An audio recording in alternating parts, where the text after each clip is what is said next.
want to just talk really quickly about what I'm about to do. I'm about to do a slate in the uh, auditioning world in the acting entertainment business is basically just saying your name. Usually they're asking your name, how tall you are, and where you're located, and what you are going to do. So if you're about to do a speech from Macbeth or a speech from, as I'm about to do, a monologue from Julius Caesar, that's pretty much what slate is. So my name is Brandon Foxworth, and I'm a proud Detroiter. And the monologue that I am going to be doing is from Julius Caesar, and I will be playing Brutus.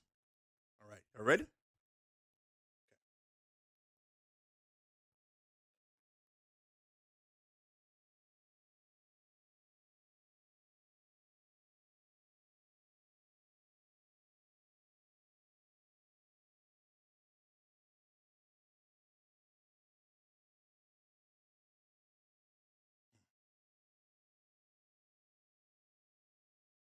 Our course will seem too bloody.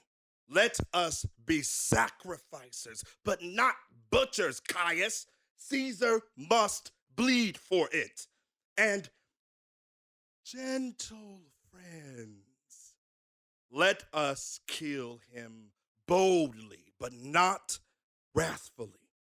Let us carve him like a dish fit for the gods, and not hew him like a carcass fit for hounds. This shall make our purpose seem necessary and not envious. And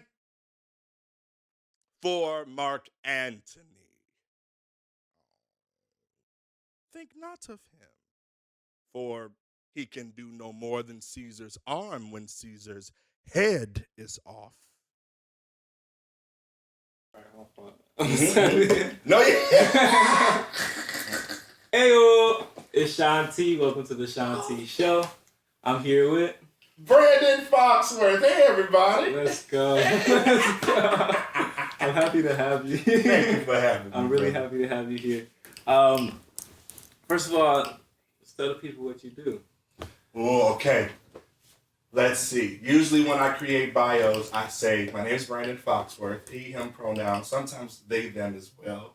I'm starting to get into that nowadays, but I am a minister, I am an actor, I'm a writer, I am a singer-songwriter, I am a DJ now. Let's go. And a theater educator. Let's freelance go. artist. Yeah. I love that. I was okay. So just like blatantly the he him his pronouns using. Yes. So we are in Ipsy right now. If you don't know, now you know. I went to school in Ann Arbor. We do pronouns. We do pronouns like proficiently everywhere we go. And now that I'm out of it, like I'm out of like school and kind of just more like formulated spaces. Yep. I've dropped it. Yeah. But to be honest, I wanted to start these was like, hi, I'm Ashanti Campbell, first middle last name. Yes. I use him his pronouns. I remember on your first video, I don't know if that was your first video, but a recent video that I watched, you did say, hey, you have pronouns. And I was like, yeah. Because it's like, obviously, if you know, you know. Yeah. Like, everybody don't use traditional pronouns, but like my homie was like,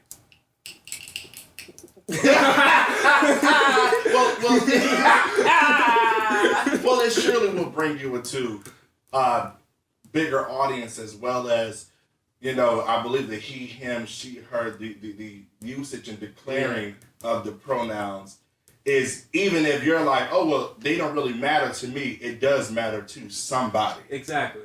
So for me, it's so much of my life is, how can I not necessarily try to blend in, but like, these are my fellow humans. Yeah. I need and want to coexist with them. So how can I coexist in a way in which I'm seeing them? And it don't take nothing. We be around here saying, oh, I'll be doing this. Yeah. You can't say you go by he, him pronouns. Exactly. I think it's easy for a lot of people to be like black people are innately homophobic, and some people are. I won't say that they're not. But honestly, we're adapters. Like we respect people as people. Yes. Wherever we go, you respect me, I respect you. That's like, I feel like in general, that's how we feel. And there's some people who don't even know, like who weren't even put in that position. They're Yeah. like, oh yes, like Yeah. But like, let's be honest. If you met a cool kid who like they went by they them pronouns or like some Yes. traditional pronouns, you would probably mess with them heavy. Exactly. Yes, I agree. Okay. So first, let's start with the Kickstarter. I know you want to talk about this. Yes. So let's start with the Kickstarter. Let people know what that is. Okay. So everyone, this year I wrote, executive produced, and acted in a short film called What Are We?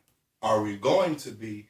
We Are, which is a short film about this couple who is having dinner in the midst of a trying time in their relationship, and secrets and secret motives test their bond on this night of their dinner, and we'll see if the couple makes it out better or makes it out otherwise. Yeah. And so we filmed everything.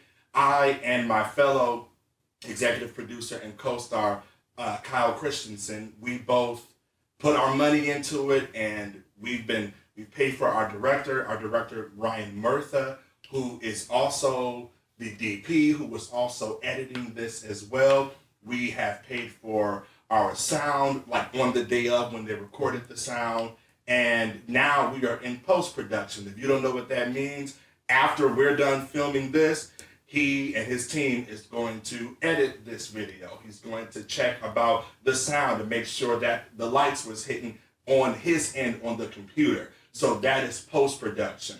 Pre-production is, hey, what is the script? Like when we talked, hey, I said, hey, I wanna come on your show, cause that's the pre-production, figuring out what it is, what you're gonna do, what movie you're gonna do, what you're gonna talk about in the interview. And then production is filming it, what we're doing now. And then post-production is everything you do afterwards. When you watch a movie, you may think, oh yeah, like for example, you watch a movie and you see people dancing. People are not listening to me.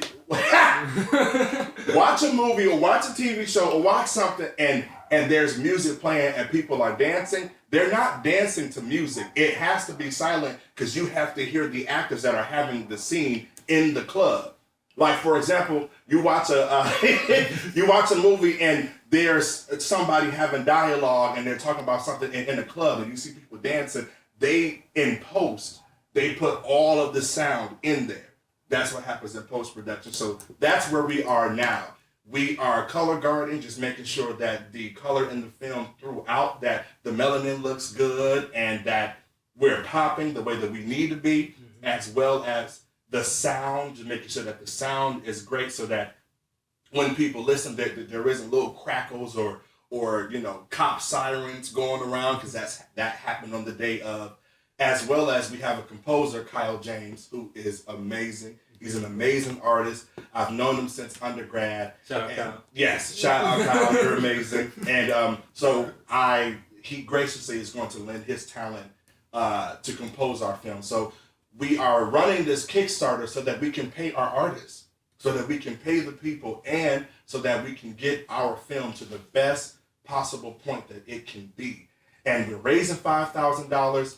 By January 23rd, Kickstarter has an all or nothing type of deal where if we don't make that full $5,000 by the 23rd of January, it's basically forfeited. So right now we have 32 more days to go on this day. Once this come out, it may be a little bit closer. But we are halfway of our goal, which God is good. I give God glory. You're going to hear me talk about God a lot in this interview.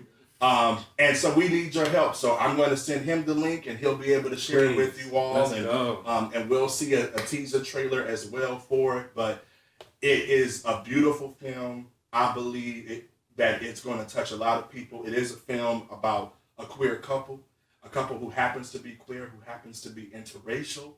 And these things really were sort of intentional and sort of not intentional. I wanted to create something that was so specific in the telling of the story that it would be universal and it would touch people. And I've shown it to straight people and queer people, and they all have, especially going for the straight folks. And I want to pause real quick.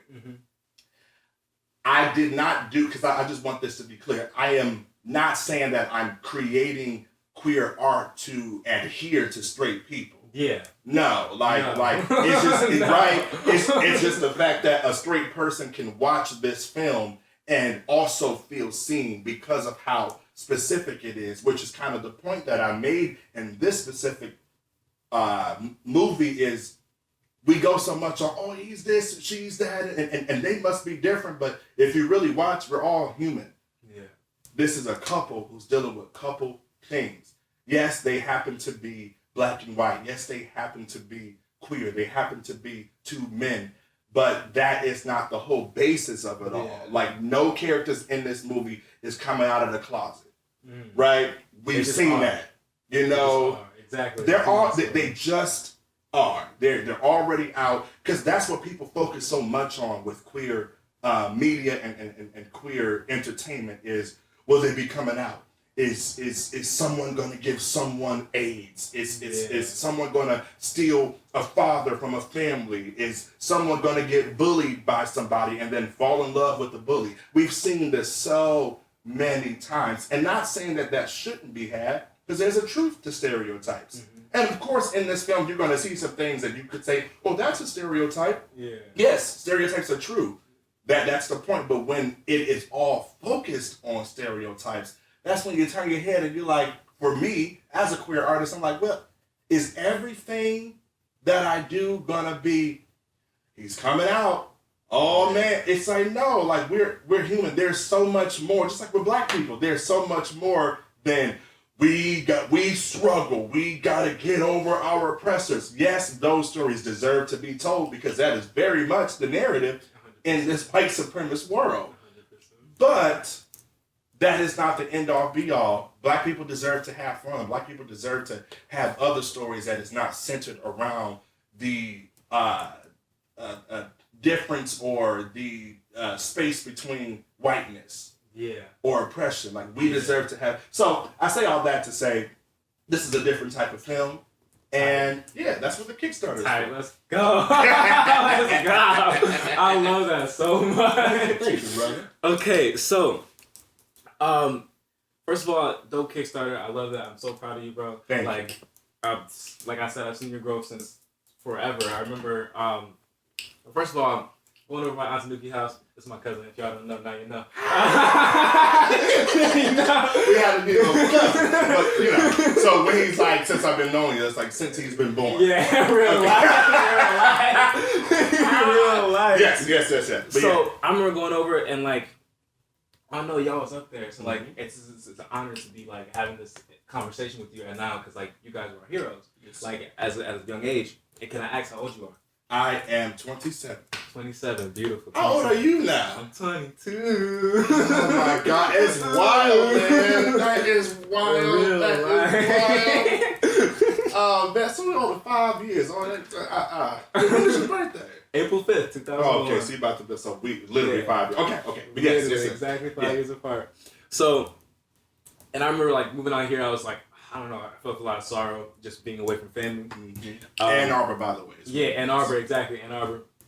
Just being away from family, but like, I don't know, Facebook my savior, like really tapped me in. And I remember like seeing you come out and it being like, I'm like, dope shit. Dope shit. Yes, and you recently told me like you were a minister, and that's beautiful. I really want to know just beginnings. Yes. So you're from Detroit, like where? Proud Detroiter. Yeah. I love that. First, let's start with, you said you were the first to go to college. Let's talk about like high school life. You said you were a minister at 16. First of all, how did you become a minister?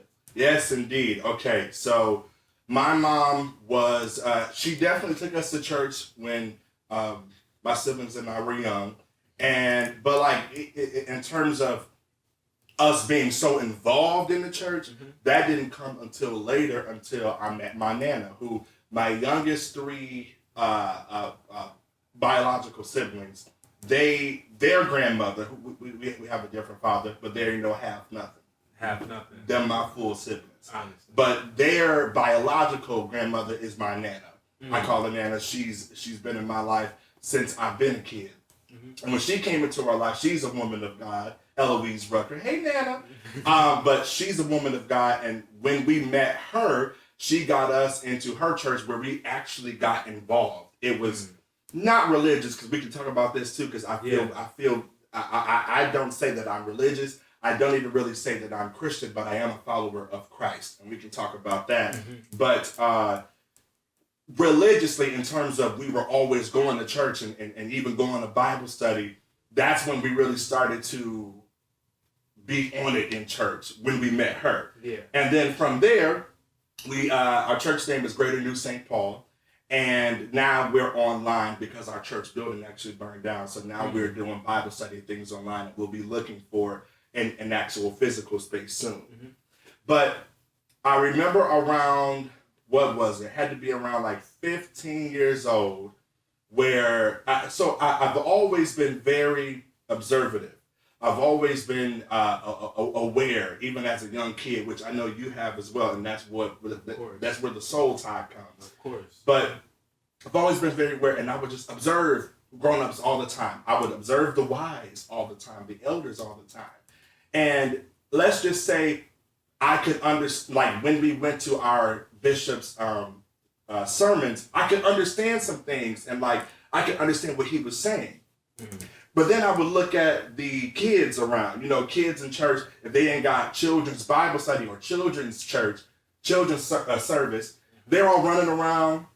They're on, and this is me at 15. I'm seeing all my cousins and brothers and all the other kids in the church running around and on their phones and not paying attention. And I came to think like, oh yeah, well they're not paying attention because they don't know what the bishop is saying. Yeah. Like they don't get it. Yeah. And I'm like, not even that I didn't think it was fair, but like in a way I didn't think it was fair that we're getting this message and that they don't understand it. Yeah. So we had a basement of our church, and my Bishop Early, who has now passed away since this time, rest in peace. Yes, indeed. I miss him so much. But we had a basement, and I said, Bishop, I said, and he loved us, by the way. He loved my Nana. My Nana, like when my Nana brought us in, when my mom comes, we all come. So we brought a whole bunch of people into the church. And so our bishop loved us. And I just asked our bishop, I was like, can I take like the youth basically downstairs, and can I have our own type of service? Let's drive. Man. To be like walking over at 15. Yes. Like, hey, let me do this. I need to do this. Because I was just like, they're not getting it. And like our church would have different things every Sunday, and every fifth Sunday, which is rare, but every fifth Sunday of the month, we would have youth day, where somebody who was in the youth committee would get up and do a sermon. And I would do, and that's actually how it really started. I did youth day and found out that I liked it. Yeah. And I was already like getting into theater around that time. And so I was like, well, yeah, like I like this. Okay, if I have a gift for it, because I would speak, and then the elders and adults would be like, he know what he talking. Yeah. Who is this kid? Who is he? Like, who are you? And so I was just like, well, like now that I have, and that's a thing, and that's a lesson for the parents and people who mentor the youth. Tell them that they're good at something. And when you see that they're good at something, run with it. Continue to be like, hey, you're good at that. Yeah. You building and using tools, you're good. You're good at that. Oh, you can catch a football, you're good at that. It goes a long way, because when they told me I was good at something, I said, oh, okay, well, what else can I do? Yeah, yeah. How else can I get involved? So my bishop said, okay. He said, you can go downstairs and teach them a lesson. He said, 15 minutes into our service, y'all will go downstairs. 15 minutes before the service ends, come back up. He says, just to make sure that y'all aren't down there playing, because I'm 15, right? We are kids. Yeah. He said, just to make sure y'all not playing, when you come upstairs, not you, I want the other kids who, from ages, the same age as me on down to like young as 3 years old. He said, I want them to come upstairs and tell me what they learned. Yeah. You can't tell me what they learned because you're the one teaching it. I want them to tell me. And so I said, okay, challenge accepted. And I went on down there and I said, okay, this is my chance to really do something. You know what I'm saying? Like this is my chance to really, not prove myself, but to accept a challenge that I want. Life throws you so many challenges that you don't want. I said, well, thank God, here's a challenge that I do want. Exactly. So I went down there with my iPad, downloaded a children's Bible study app, and I taught them. And that first time, they went upstairs. I was quiet. And I wasn't even nervous. I was like, I know I taught them. Yeah. God is my witness. Exactly. And so we went on upstairs, and he said, all right, tell me what y'all learned. And every single kid told them something different that they learned. And he was like, oh, yeah. He said, you need to be, from the sermons that you're giving on Youth Day to you running and successfully running this children's service, children's Bible study, he said, I'm going to make you a minister. Beautiful. So around the time that I became 16 is when he had finally ordained me. And that's why anytime somebody asks me, like, what are you? What do you do? I lead with ministry, because ministry is, I feel like, my everything. My acting is ministry. Yeah. My songwriting, singing, or writing, period, my playwriting, screenwriting, ministry. It is all a ministry to me, a spiritual service or a spiritual practice to me. And so I take ministry very serious, and I'm not always the minister that is in the churches. Yeah. I'm out here because look at how I look, and then look at the fact that I said that I'm queer. When people hear minister behind all of that, they go, exactly. That was my question. Like, how was that at that time? I know you weren't out yet. yes, I wasn't. I wasn't out at the time, and it's interesting. There's something interesting about God, man. God is not human. God defies human logic. So, though I was closeted and definitely feeling the restrictions of that from life, my own community, the world, there's something about giving and being of service to God and God's children, which is all of us. It don't matter if you're 80 years old, you are God's child. Exactly. There's something about being of service to that. I don't know, man. It's otherworldly, and it's not mine. Like, I am the vessel, but I'm not taking credit for what God does. Exactly. Whatever that was speaking through me, that was God. And when I saw how it affected people, how children and adults and elders alike were like, you're making me think differently.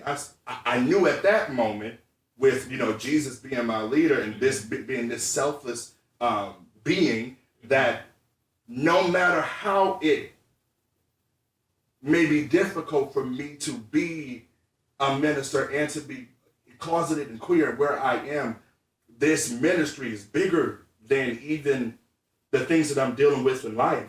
Yeah. It is bigger than the injustices.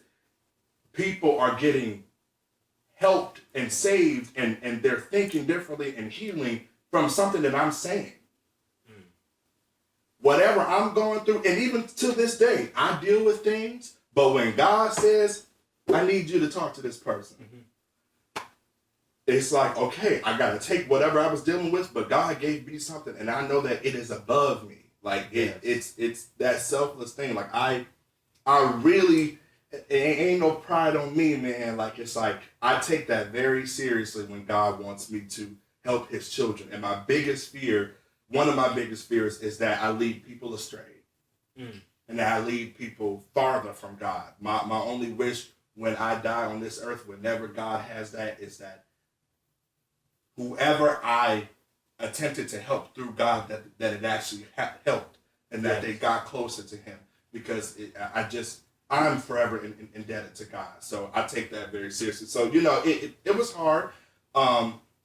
And when I came out, it's interesting, man, because when I did come out, I remember there was someone who was the best friend of my nana. Her name was Miss Marilyn, Katie. When I came out, and and I love my family, right? But how old were you when you came out?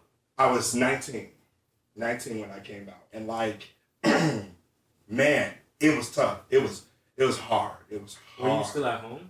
I was I know you went to college. Yeah. Were you still in college by then? Yep, I was at Western Michigan. I was living in not the dorms at that time. I was in my first apartment with my roommates that I was first time paying rent. But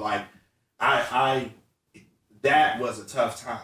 But like, even in the midst of all of that, there was always this through line of like, I know I've affected people. People have literally told me, you've affected me. So anytime I try to be like, you can't be this, you're gay. It's like, but like, I see how it's helping somebody. Yeah. So it must not be that bad. Yeah. I must not be that bad. And I remember Katie, like my family had their own ways of how they dealt with me coming out, in which let's be real, like homophobia runs through the backbone of this world and of this country, and especially from white supremacy into black culture. So it's like, yes, I would be overly thrilled and surprisingly shocked if my family was like, oh, you're gay, cool. But like, that's not, let's be honest, that's not always the reality. Yes. You know, so like, though they were there and I kind of felt alone at that time. I mean, I had my friends who, that's where, chosen family comes in. Mm-hmm. They had me when family didn't necessarily know how to be there for me at that time. But I remember Katie, the first time I went back to church after coming out, I'm going in and everybody had already gone out, and she asked me to stay out for a minute. How long was it till you like had been there last? Like, how long was that time frame?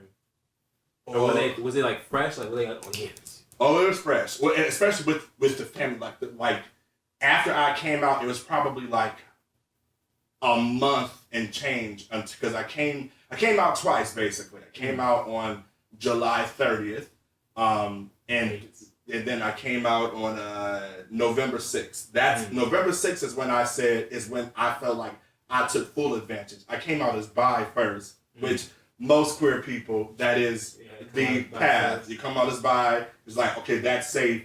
But when I was like, no, this is my life. Yeah.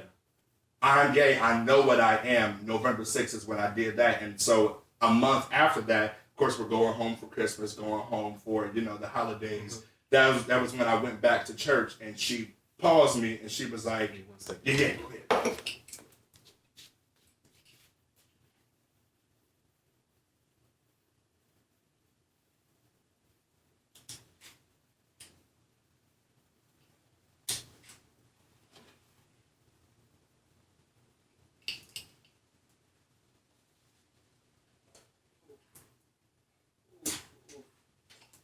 I'm fighting for my life. Why do you say that? I'm fighting for my life with these batteries. Oh yeah, it happens.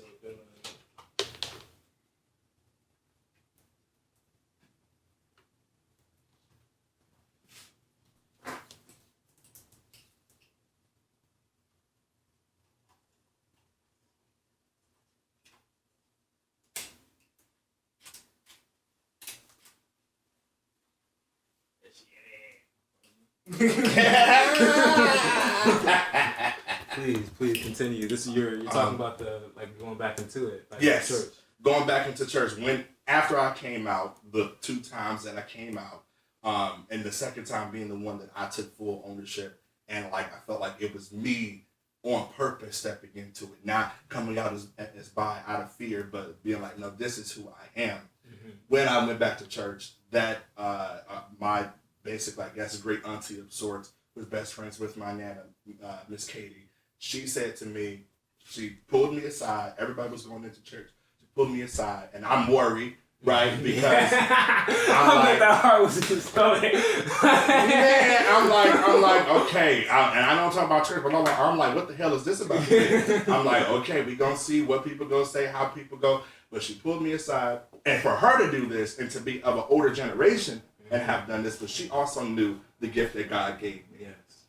And I remember I was walking in, she pulled me and she said, don't you let anybody in this space make you feel that you are not exactly as God created you.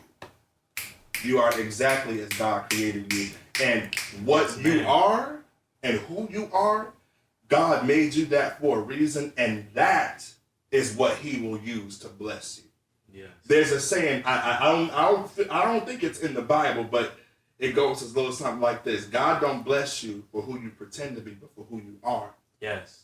For who you are. And on this journey now getting here, I've actually realized that when I did come out, the fact that we even have to come out, like why? But like I get it, life, America, here we are, right? But like the more that when I came out and I started to, is that the battery again?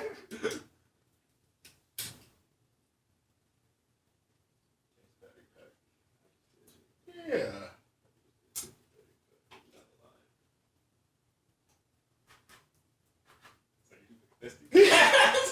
Just like the Nintendo Nintendo 64.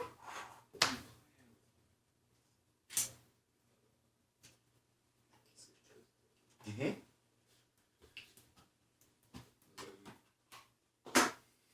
We playing Russian roulette right now. Not right. Russian roulette.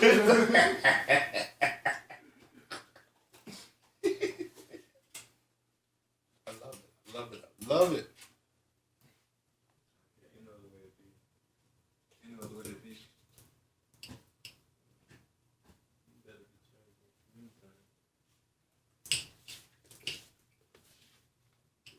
be Yeah. We back at it. But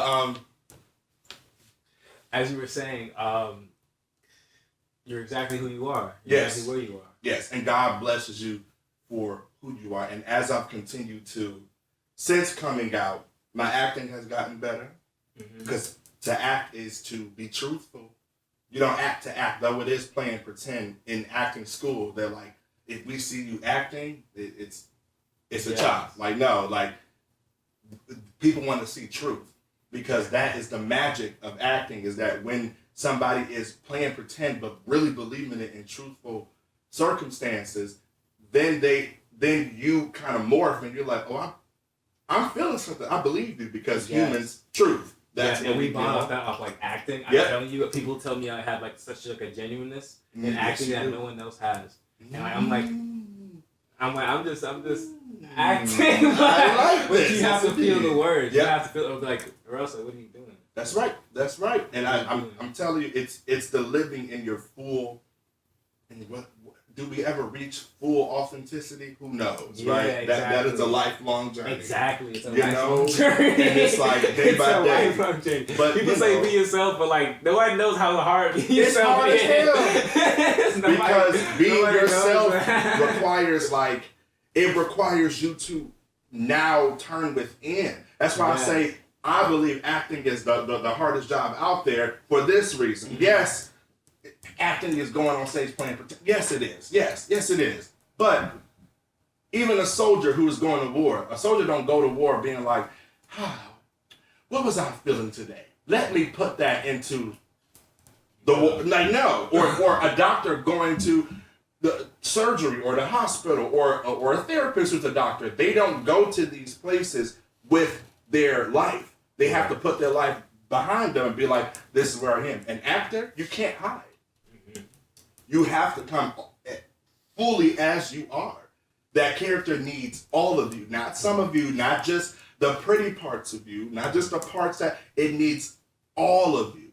And if you're not living in that authenticity, people will tell, and people sort of get disconnected from you because they're like, there's just something. Like, have you ever watched something and you're like, I'm just not connecting with that actor. I'm just not connecting with that performance. Well, I believe that comes from whatever is going on in their life and not fully lending themselves. So as an actor, not only am I doing all the other crazy things that actors have to do, which I love to do it, but it also requires you to bring all of you.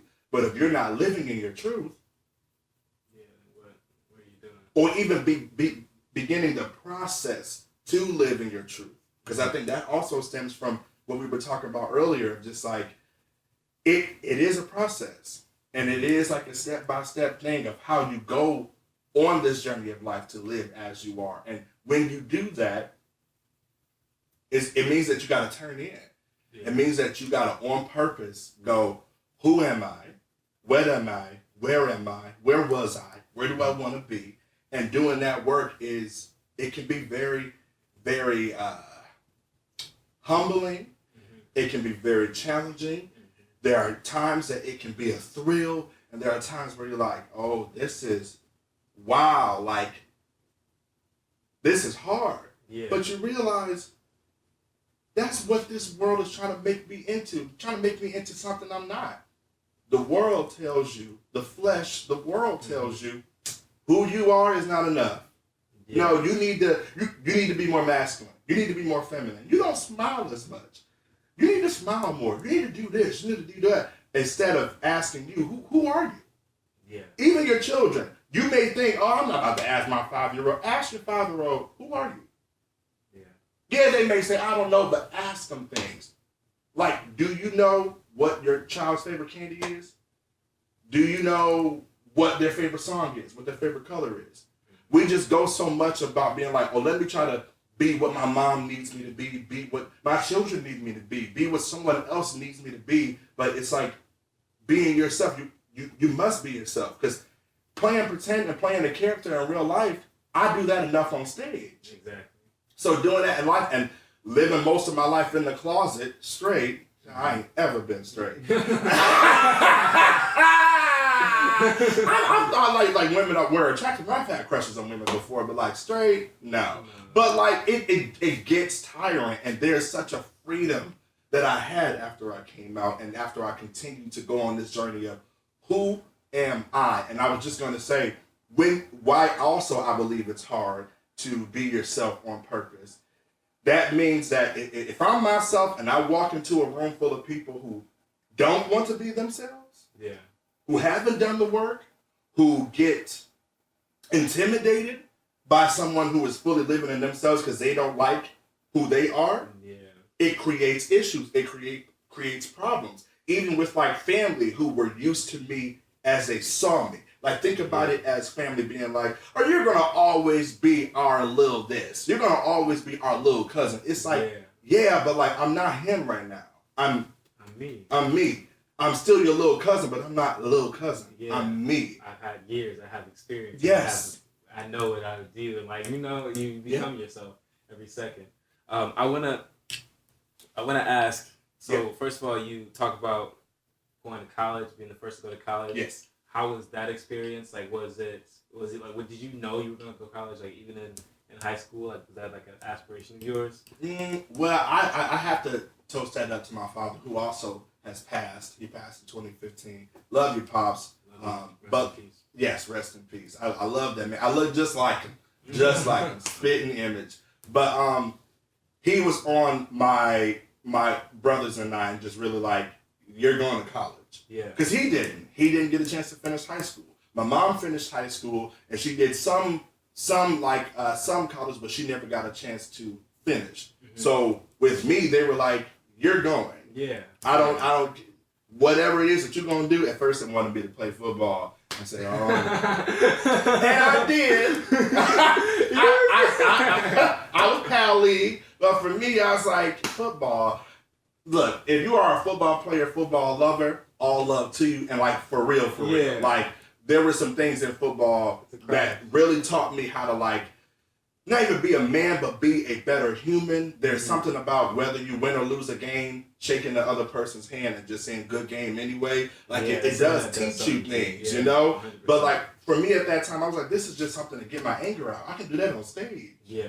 I can get my emotions out on stage. Can I do that? But anyway, my dad was like, you are going to college. And so that was already in my mind as something that I wanted to do, because then I'm going to go into this journey. There was I got to get out of Detroit. I love my city. Love the city. But at that time, I didn't really feel like there were outlets or opportunities in Detroit that I knew of at that time that could get me to the places that I saw myself going. Mm-hmm. And so I was like, okay, well, I want to like, it's that get out of the hood mentality. Like I need to get out and like see what that world is. Yeah. You know, but also like as I got into theater at Cass Tech, where I went to high school, as I got into theater there, our high school director, Marilyn McCormick, who has since then retired, but she's amazing. She still does work there. She sent people to college. She would have people audition for college, and there was always alumni from the high school that either went to college or was on their way to it that would come back and tell us, hey, this is what I'm experiencing. And that excited us because you got these kids, black and brown kids, who just want to be something, you know? And like, especially if you're in theater, you're probably an outcast. Exactly. Right? Like you're probably the black sheep. Theater. And you're like, okay, so like you want to be something. And what better way to continue that journey by going to a college or going to a place where you can really tap into what you love and also get the experience to have different experiences. So I'll say that's kind of like in terms of like, did I know I was going to go? That's like kind of where that came from with my dad being like, you're going, and me also being like, yeah, I am going because I'm going somewhere. Yeah. And I see, you were doing acting in high school. Yep. You were doing acting in high school. So even when you went to college, like maybe they said it was football, but did you know like, yeah, I'm gonna be an actor? Oh yeah. Well, I was doing football in like middle school to like my first year of high school. But like I started theater my junior year of high school. The first 2 years of high school, I really like which people probably won't believe this now, but like I was very shy. Like every time we had lunchtime during 9th and 10th grade, I didn't eat in the lunchroom. I went up to the computer lab. I took my lunch upstairs and I wrote books.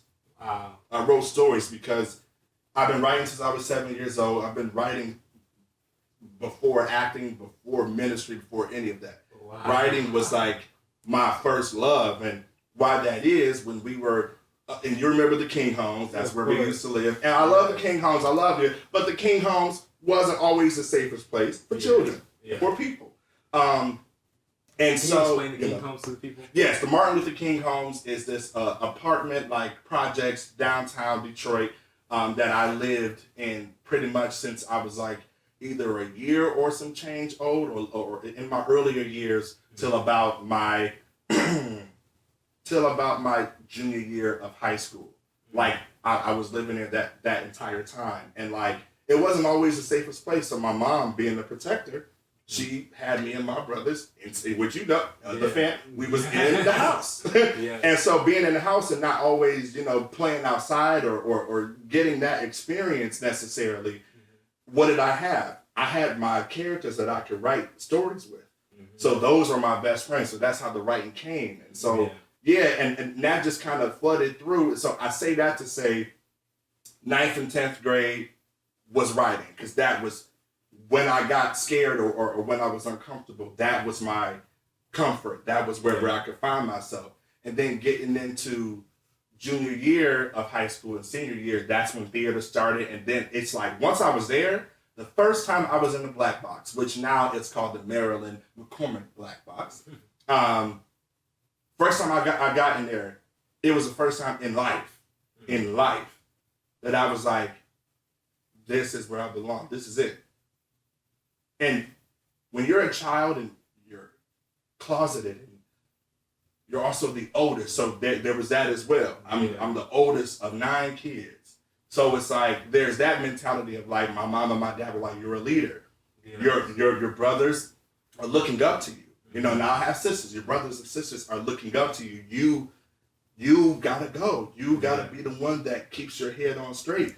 And because look, the family's looking to you.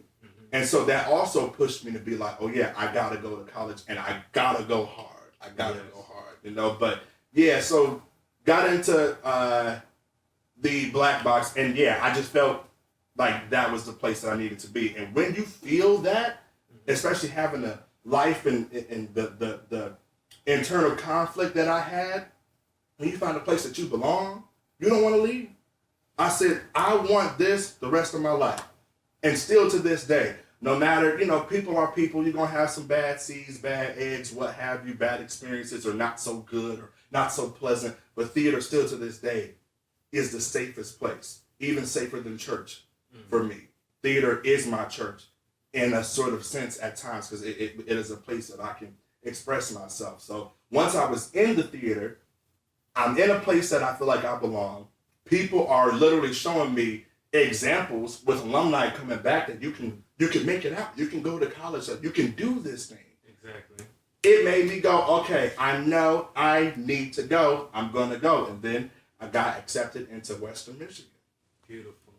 Beautiful. Can I ask, first big production that you put on, like the character you were? How'd you get about it? Real quick, before we go there, I Of also course. just want to say, going on the topic of being the first, because I know I got some first people watching me. That shit was hard. Because family didn't understand. Yeah. They didn't understand. My mom loved my damn mom. When she went to college, she was going online, which, it's, as we know, during these COVID days and these COVID times, it ain't like that's so easy as well, right? Of course. But like being the first one to be out like that, being the first one to be in a space where I'm in a predominantly white institution. That means mostly white people go to this school. Yeah. I had never experienced that before. So there was a lot of firsts. Being the first, there were a lot of firsts that I experienced that I could not go back to family and say, how did you sign up for classes? Yeah. They don't know. They think you were the first. How did you audition for shows? I was the first actor. So like there wasn't, and so that was also hard because then family also didn't understand. They're like, oh, you're up there, but like, no, like I'm trying to, yes, college is fun. Let's be clear. Yeah. Let's be clear. Getting out the house for the first time, being able to come back to your dorm or what have you at 3 o'clock in the morning, 2 o'clock, it is a great time. But there's also that loneliness. But being a leader and being someone at the top, and I'm not saying that I'm above anybody else, but I'm above who I was in the past. Exactly. It's lonely up there. It is lonely at the top. It's lonely being the first. It's lonely being a leader, and that can be very discouraging. So I just want to say, going off of that previous question, that also works itself into the being the first to go to college. There's such a, you're carrying the baton. There's such pressure on you to like, to finish and to Detroit do went it. to Western. Yes. Like I don't know if people in Detroit know, like Detroit is, it's enough city. Yes. Like Yes. it's enough city. People, a lot of people like are like, why would I ever go anywhere else? Like I got everything here. Yep. So being like, all right, I'm gonna go to not Wayne, but Western, which is so far away. Yep. And that's like honestly, people say Ipsy's a far away. Yeah, people but- say Ipsy is a far away. Yeah. I tell people to come to Ipsy, they're like, oh, that's Which is like 30, 40 minutes away Exactly. from Detroit. But Kalamazoo's like 2 hours and some change. exactly. But it's out. Yep. So like being that far away from home, and like, did you ever call back? And like when you call back, what were those conversations like? Well, I tell you the truth. Yes, I miss my family, right? I miss my family, and I definitely like missed that comfortability of always having them around, and like the different rituals and things that we had in the house of what we did with our mom all the time. Yes. And the family. But like, I'll tell you the truth, I was happy to be out. I honestly wanted to be out of the state. Yeah. And when God said, you're going to Kalamazoo, Michigan, I was like, Michigan? I'm still in Michigan? Because my mentality at that time, though I love my city, was there's got to be something else. I gotta get out. I gotta, right? And now I can look back and be like, oh, Kalamazoo was far enough at that time and different enough that I still got a different experience. But like, yeah, I miss family, but I was enjoying myself out there. Yeah. After all that hard work, and like, once I got into theater, again, like I said, my mom and my dad wanted me to play football at first. And my grades were not the best at that time. So when I was getting into theater and they weren't really with that, they were like, all right, well then you better bring these grades up. Well, I was like at a 2.0, 2.5. And babies, if you got a 2.0, 2.5, I'm still proud of you. Get them grades up. But like when I got into theater and I got to choose something that I wanted, when I tell you them grades popped up, on a roll all the time. Because I got to do what I love. I got to, like, it's mine. And so that just revved up this heat under me where I was like, I want to go. I want to go for it. I want to experience those things that being a Detroit kid that, these 313 walls, these 248 walls had me in. I want to experience something. So when I was out there, I was enjoying my time. I definitely missed it. And it was hard to communicate with them because they didn't understand. They could try to relate, but they don't really know. And I've had family now be like, as we're sending more kids to college, Brandon, I didn't know you were going through all of that. And it's like, yeah, but hey, heavy is the hair that wears the crown. To whom much is given, much is required. But But yeah, so I just wanted to say that about being the first. Like, it is rewarding. Most times it's rewarding after you finished it, but it's hard.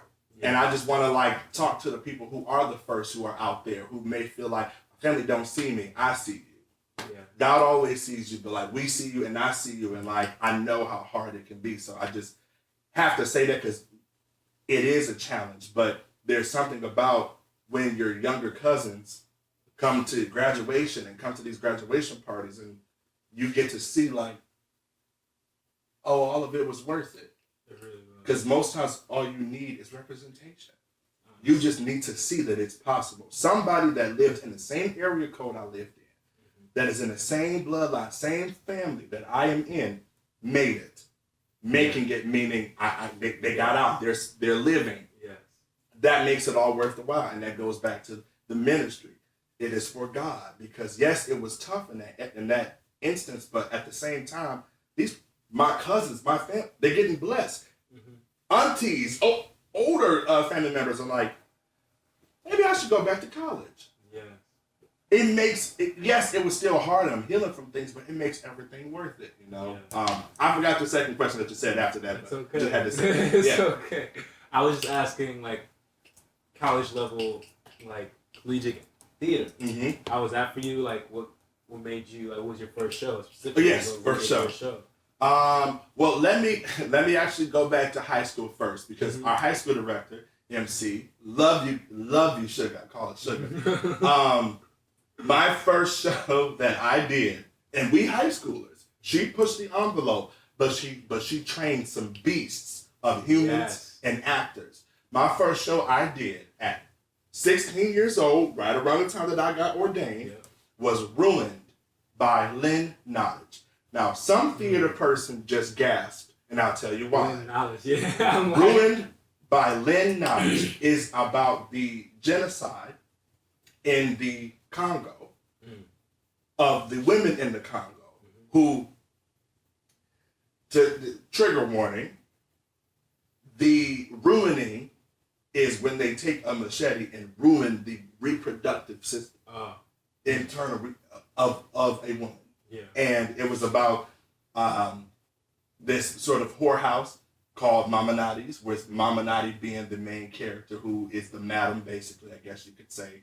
And the corruption between the government and what these women go through, and how these women are strong and they are soldiers. And I know a lot of people would say, oh, well, that's a lot for 16, 15, 14, 17-year-olds. And like, yeah, but at the same time, we had a mighty leader.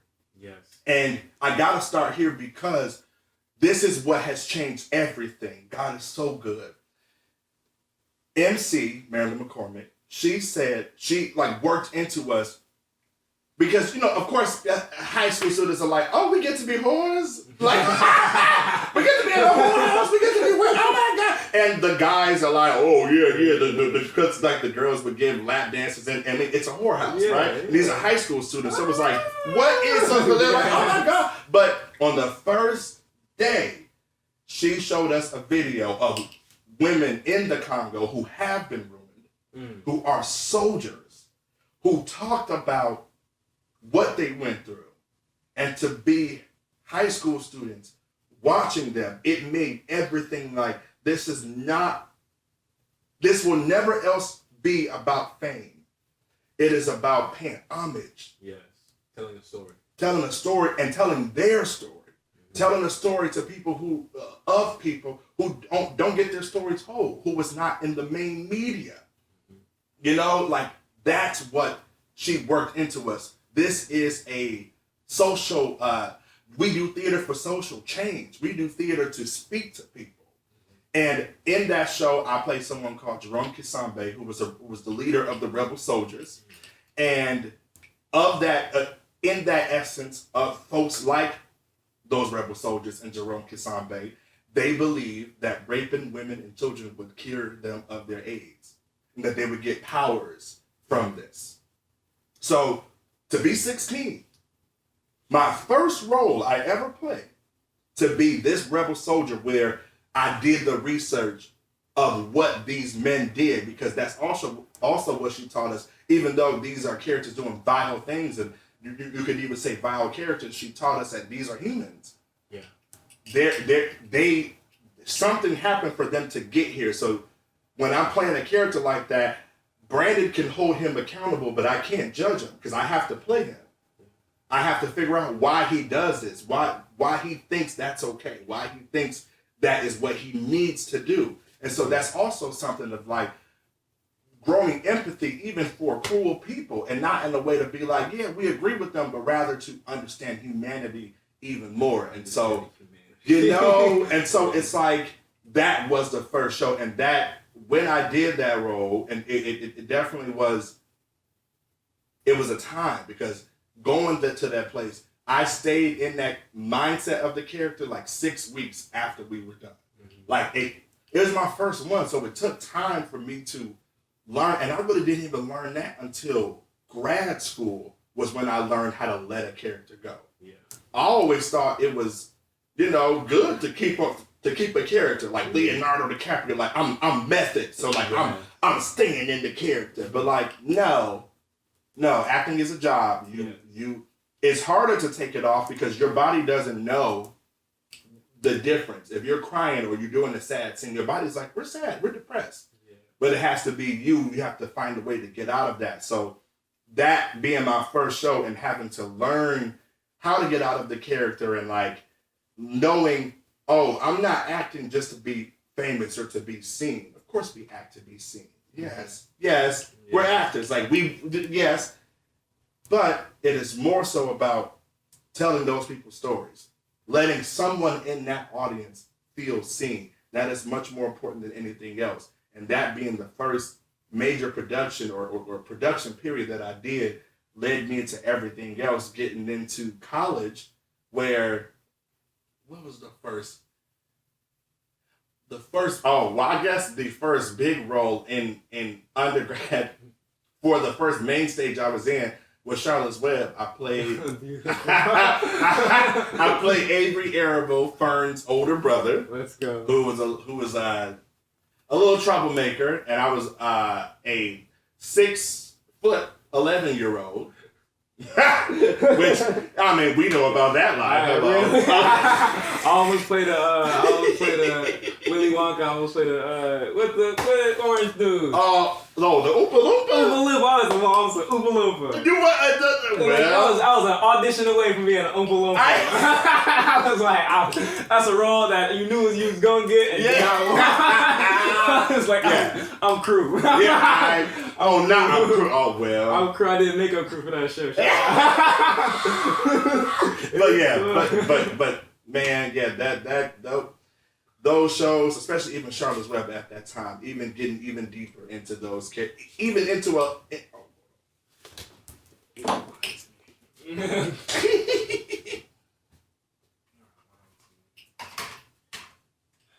hate this so much. I do apologize. No, do not apologize, brother.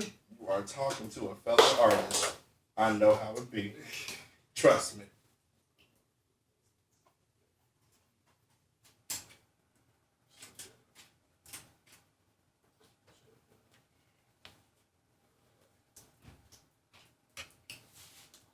This is what we're doing. This is reality. Yeah.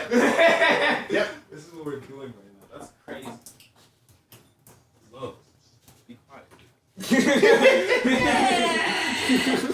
I came at a perfect time. Yeah. You just restarted it? Yeah. Alright, let's get it.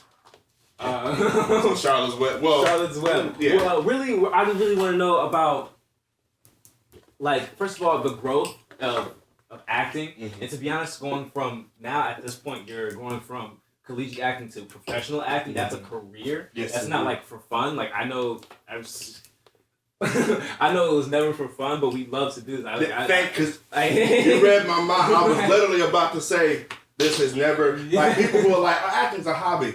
Acting has always been a life purpose. Yes. Like that is what I do. Yes. Acting has always been that. Always. Yeah. Acting is work. Yes, it is. Come on. You wildin', bro. You in the middle. You chose that spot. You chose that spot. You hop to the middle. Hold on, brother. You go over there. Go. There we are. All right, let's get it. All right. Okay. So going from collegiate acting to professional acting, Yes. how is that transition? What did it mean for you? I think, as you say, like acting, it's a passion, but at the same time, it's like work is work. Yes. You know, how was that a big risk for you, or was it easy? Easy is interesting because is anything easy, right? Exactly. Like everything, even the things that you love, you got to work for. You Exactly. are going to risk something. It is going to require some type of sacrifice, Mhm. you know. But I'll say this. Going back just from when we were talking about Ruin, that was the first play I've ever done, Yeah. which was it was tough. It You was know what about the ruining genocide. is? You know what that is? Yeah, I know. It's about the So- genocide of African women in the Congo. Show them the front of the mic. Oh, bet. So here. So this is the front. Yeah. I'm the editor, so I know like I lo- all the stuff Please. that make me annoyed. Like, you Please do this tell stuff, me. you know. Yes, Right. indeed. So that's Right the there. front. So Talk just- right there. Talk right there. there. Okay. Cool. You talking to this part? It's gonna sound funny. Oh, very good. Okay. Yes. So Ruin. yes, Ruin. Ruined is the first play that I did at 16 years old, and I played a rebel soldier who, in this play, it took place in a whorehouse, and it's Ruined is about the genocide of the Congo women in the Congo. Mm. And we did this as high schoolers. And so our director, Marilyn McCormick, who has since then retired, she just implemented into our brains and into our spirits, acting is not to be seen. It is not for you to be famous.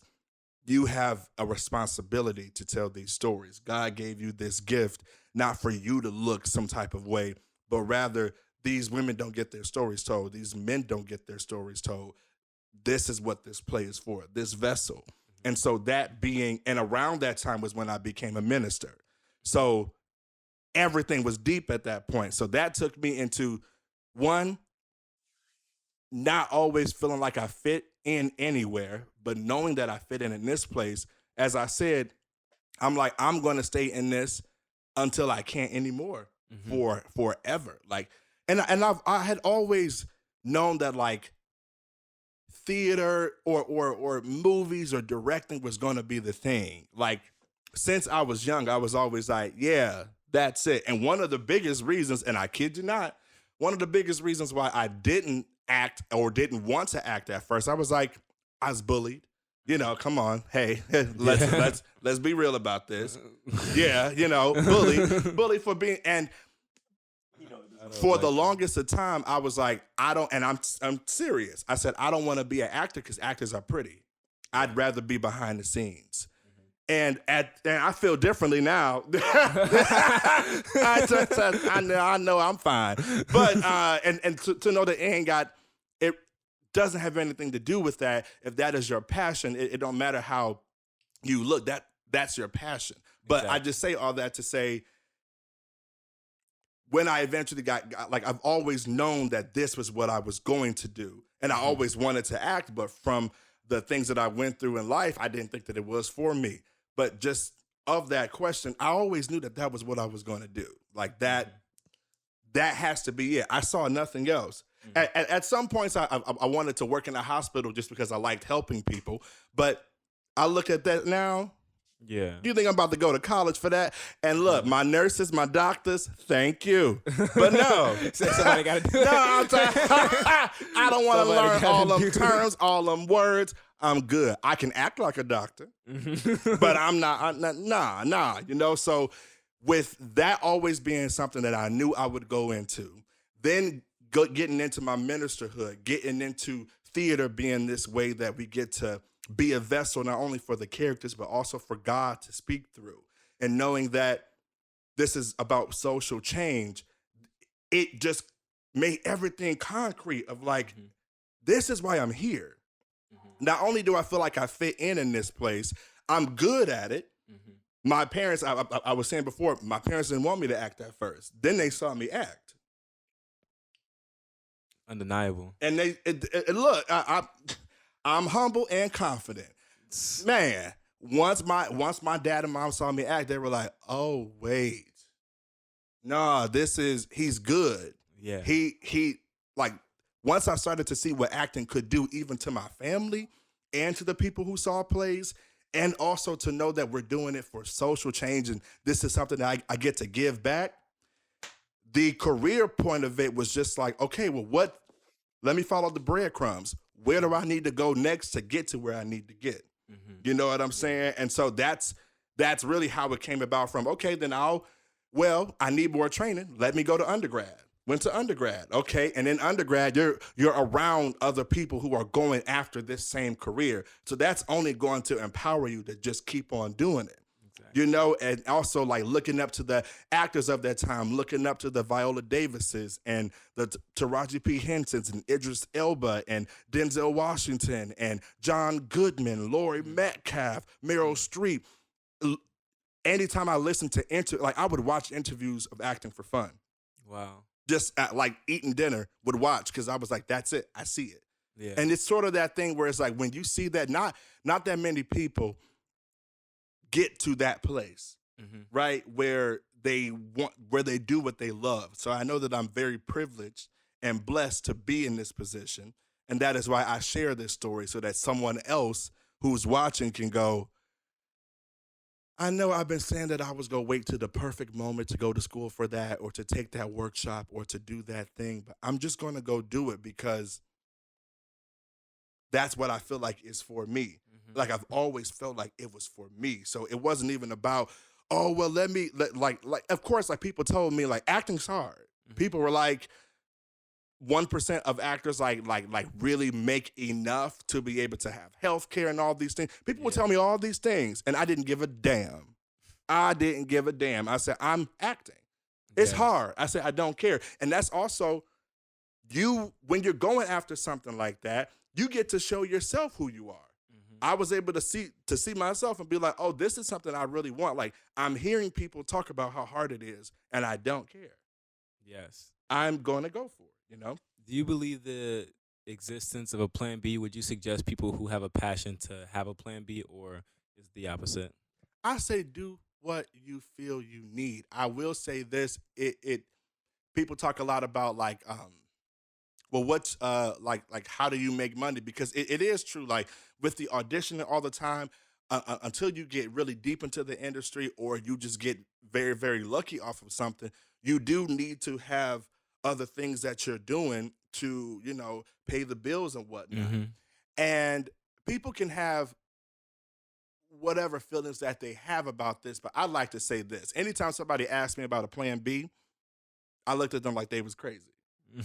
Because you don't ask a doctor, do you have a plan B? Yeah. You don't ask a lawyer. And I think my job is just as fucking important. And Honestly. if you don't think that, when the pandemic happened and it seemed like all hope was lost, what did we do? We watched TV. We watched movies. We listened to music. But the government want to cut funding on art, saying that it's not important, when it is the very thing that people turn to when all hope seemed lost. You turn to entertainment. So it's like, I know how important my job is. And so no matter what, again, there was that drive in me, and that's where God comes. That's where the faith comes, where I'm like, there is no plan B. I know I can do other things. I know I can write. And I know that with these degrees that I have that I can be able to teach, but it was always like, no, acting, like there is no plan B. But now that I'm in the industry, I feel not even differently, but even more deeper because movie on Hulu. We gonna drop that. Yes, I'm on Hulu. Moving on. Will, yes. But like, nigga, you got a family member that's fucking famous. You ain't saying shit. Green screens and shit.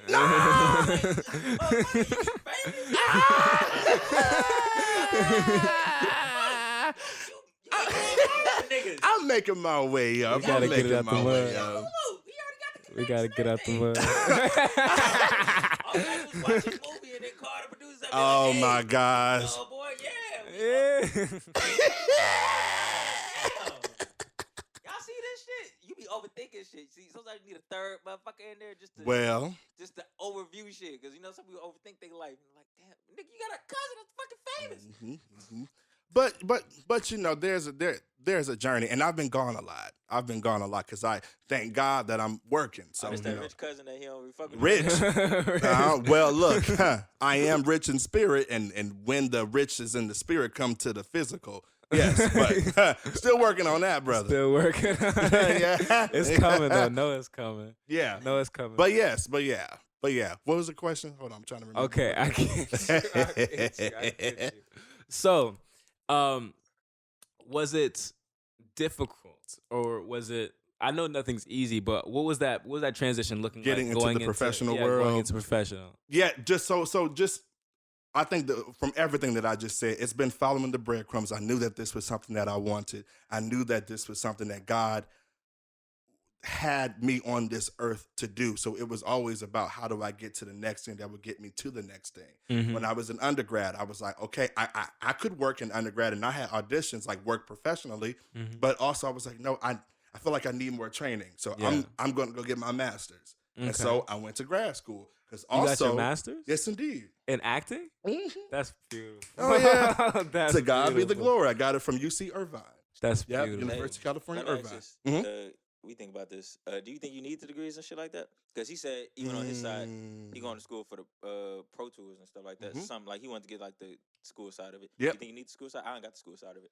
I do. Well, I'll say this: do you need it to be successful in this career field? No. Do you need training? Yes. Mhm. That don't got to be school, right? Training can be what we're doing now, making sure that we are. And I wouldn't even count this as practice. This is real, right? But it is you can get the training from the doing. Yes. Yeah, I ain't gonna lie. I love You know? that better. You watch Lil Baby? You know Yeah, Lil Baby, right? yeah. Boom. So Lil Baby, he did he like the best rapper to me because I feel like not the best rapper like that, But I'm one of the saying best. his Yeah, story. yeah. Because it was like he did the songs, but then you know how some rappers that do 210 songs tonight, 20 songs tonight, Mhm. and then boom, they keep him in the vault and be like, oh, I gotta wait for he just did 20 songs. He came out of prison, did 20 songs. All right, let's drop that. And he's like, boom. All right, oh yeah, let's drop that. All right, yeah, cool. And he in the studio every day doing 10. All right, let's drop that. Oh yeah, come on. What we doing this with? Feature? Yeah. Pay me. Yeah. All right, boom. And he just figuring it out. But everything he doing, he was dropping. I feel like that's way better. Like even the mess ups on here, y'all said the audio and everything. Boom, we keeping it. Boom, we shot. Dang, we messed up that. Okay. Yep. Hey, let's shoot again. Boom. It's like we in the game though with it. Yep. I like how we in the game and doing it. I Yes. don't like oh, let's go over here. Let's just practice. Nah, let's go in the game. All right. Well, you know, brother, different strokes, right? I like that story. I like yeah, like Alright, let's because like some people, that's how, and that's the thing about art and about what we do is that it's different for everybody. You do got some people like I would say for me, if I had just graduated from high school and went out into the business, there are things that training gave me in terms of the knowledge of what happens on a set, the knowledge of what the stage lingo is, what is on stage, what is off stage, what is sitting in the wings, what is center stage. But There, you know what I'm When saying? them big lights hits you, was it like a deer in headlights, or did the practice prepare you for it? Because you know some people they go out of college, they get out of college as a lawyer, Mm-hmm.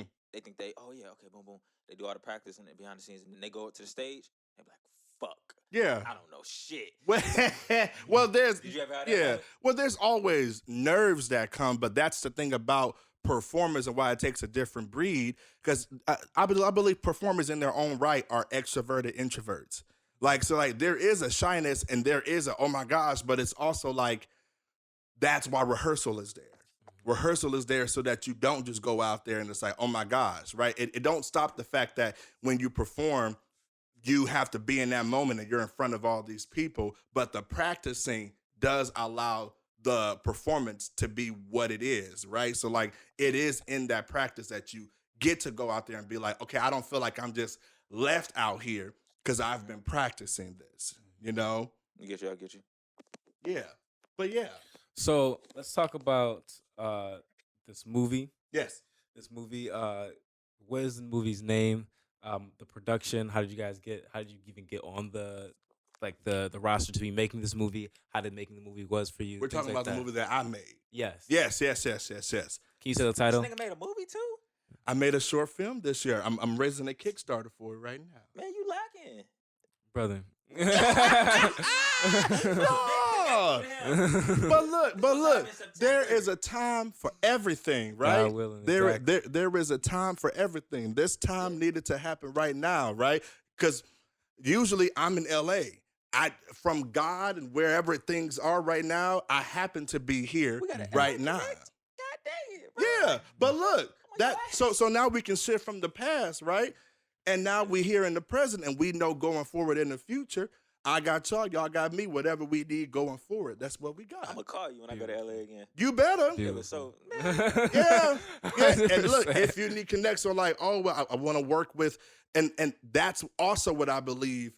And I'm gonna get to your question. Please remember it so I can. problem. But like that. Oh, it's about the movie. But that's also what theater training gave me, and being in school is it gave me connections. That's also another reason why I wanted to go. Again, not that you can't get connections from getting out here and doing it and getting it. There's been many folks who have become successful and had successful careers from getting out there. But for me, first off, being in high school, I was like, well, I like this. I want to learn more about it.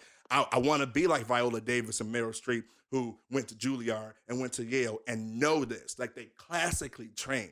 How cool is that shit to be from Detroit and to be a classically trained? I know Shakespeare, Brecht, all of that. All of that. So when I come to a set, when I come to a stage, to an audition, I'm not coming with nothing. I come correct because I put in the work. And that's also going to your question before about going on stage and going to auditions. Yeah, I get nervous, but shit, this bachelor's and this master's, I didn't get it kissing air. I had to go through it. Exactly. I'm talking about when I was saying Ben Green, I'm talking about the stage of like a lawyer not get nervous, but a lawyer with something small, like you'll say, oh, this is case paperwork. Oh, you'll file this paperwork on the 7th day. But then boom, you go to work and then you realize, boom, oh no, you don't file this on the 7th day. You got to file this the next day. Because in the business, you see how it should go. You got to file it the next day because you're not going to get it by the 5th. It's something you'll learn like, oh, so then when you get it to business and you file it on the 7th day, and then you'll be late. You know what I mean? Yeah. I'm talking about small things like that. That'd be like, oh shoot, the business, they ain't work different from school. Shit. You ever had anything like moment like that? That's the moments I hate. I hate to have. Oh, okay. Yes, I have, but I'll tell you this again. When you're in high school, right? You're doing a wider range of things. But I went to school for what I was interested in. So whatever it came with, I was like, okay, well, I'm gaining this information. But our faculty told us, like, there is the learning, but you still got to get out there. Yeah. Right? You could do your conditioning with football and sports, but you still got to get out there.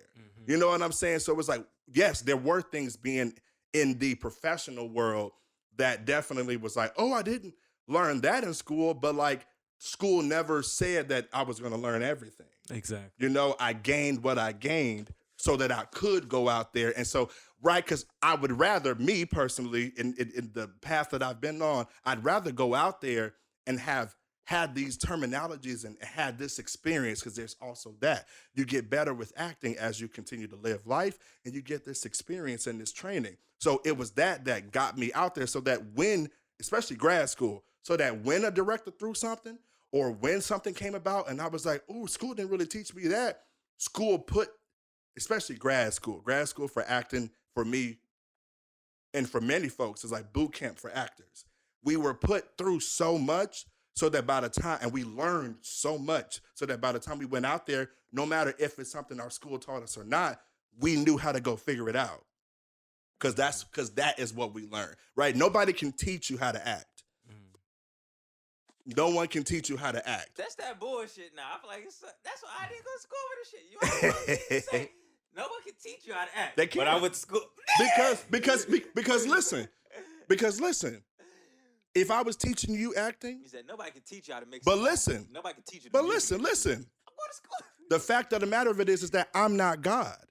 I didn't give you that acting talent. I can teach you how to take the tools that you got, or I can give you more tools in that bag, in that tool bag. That is what the school is. Can't no professor teach me how to do this. They can teach me how to get better. Yeah. Because they have more experience and they got these acting books and this experience that they've had, and they get to share that with me, and then it puts things into perspective. It basically just cut your sword better. But you know what? Yeah, Because so like, your sword. yeah, so like they can't teach me because I am the actor. Like I have the gift, but they can teach me. Okay, but like, you usually only use these 3 tools in your tool bag. What about all the rest of this? Well, I didn't know I could use the rest of that.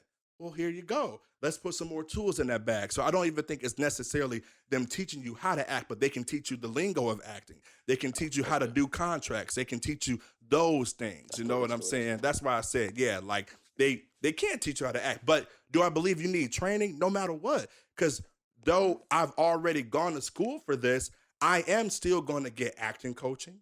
I am still going to go to acting classes because I want to stay sharp. You think about people like, you know, Angela Bassett, right? The Queen Ramonda, the queen of in Black Panther. She played Tina Turner in What's Love Got to Do with It? Amazing actress. Angela Bassett is one of the best to do it. Her and her husband, Courtney B. Vance, who is also an amazing actor, they still get acting training to this day. And these people got Oscar nominations. They got Emmy wins. They got Golden Globe wins. But they still on it. Just like the greats, like the Beyoncés of the world. She still gets vocal training because I got to still stay on it. So regardless of if you went to school for it or not, I still believe training is necessary because you do need the experience, and experience can get you so much. But there is also like, hey, but you've got the experience that you got, but now this big time production company gives you all this money. There is something about this training that you can get, this extra light. And again, you don't have to go to a place that you don't feel like you're going to grow. Right? Like I went to schools that I was like, these are good schools. I'm going to gain something that will take me into where I'm going. You know what I'm saying? But yeah. I got you. But yes, okay.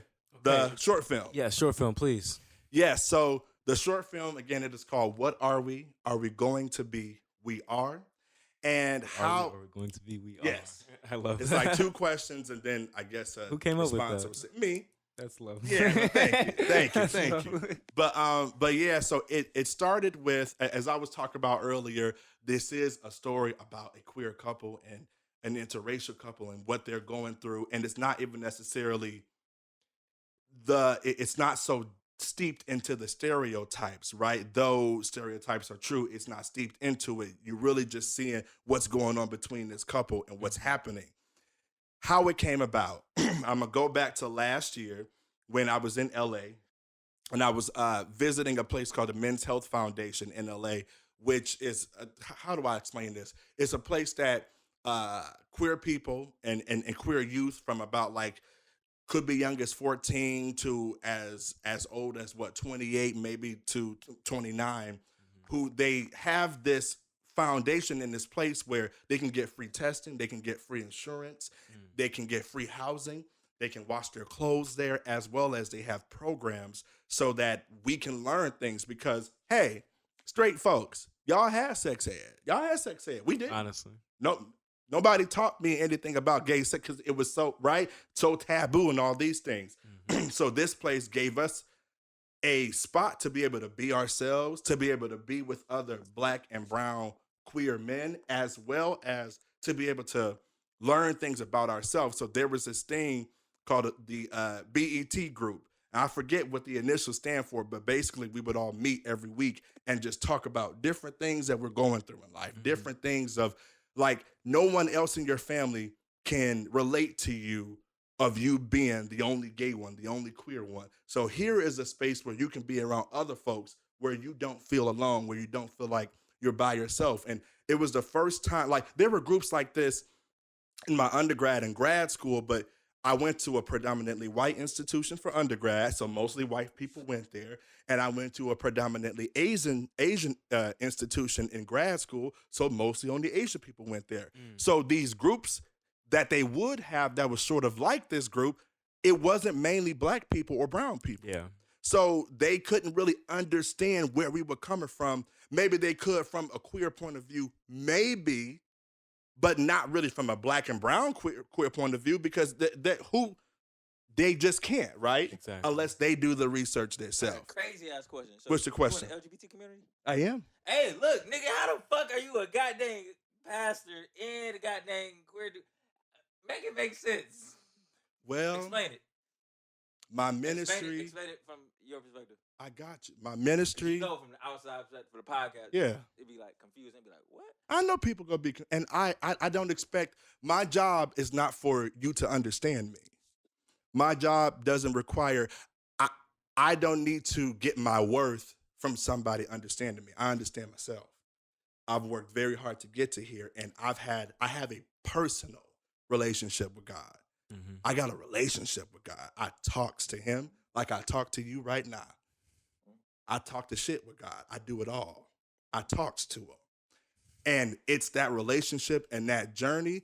God is not man. God is not woman. God is spirit. When I die, I'm not a man. I'm spirit. I'm a spirit. So let's start there, right? I'm a spirit who is praising and following the Holy Spirit, the most Holy Spirit. So the whole journey of what we put on of gender and race and sexuality, I feel in my journey with God, God's like, you are my child. We don't give a fuck about that shit.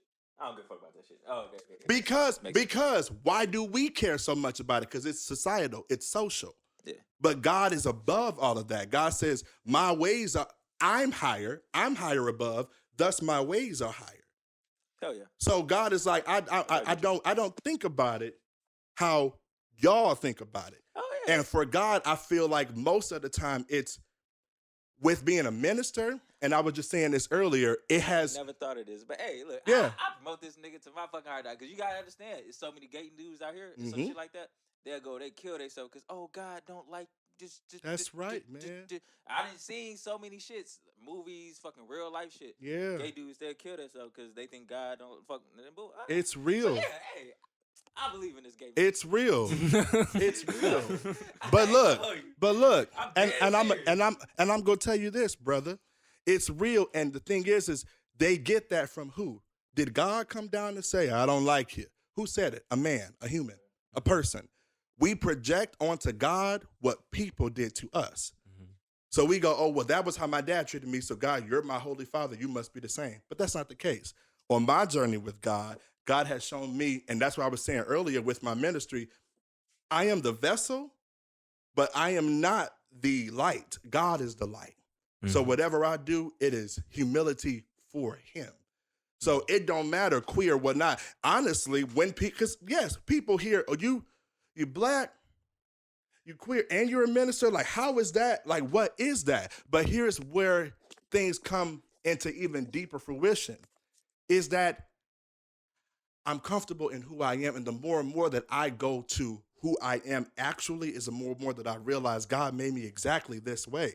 And I was saying earlier, God don't bless you for who you pretend to be, but for who you are. Yeah. And so if you're out here trying to be straight when you're not that, but you're going to God like, oh yeah, God, I'm praying for my wife. God like, I know you. I made you. Yeah, you're not praying for What her. are you doing?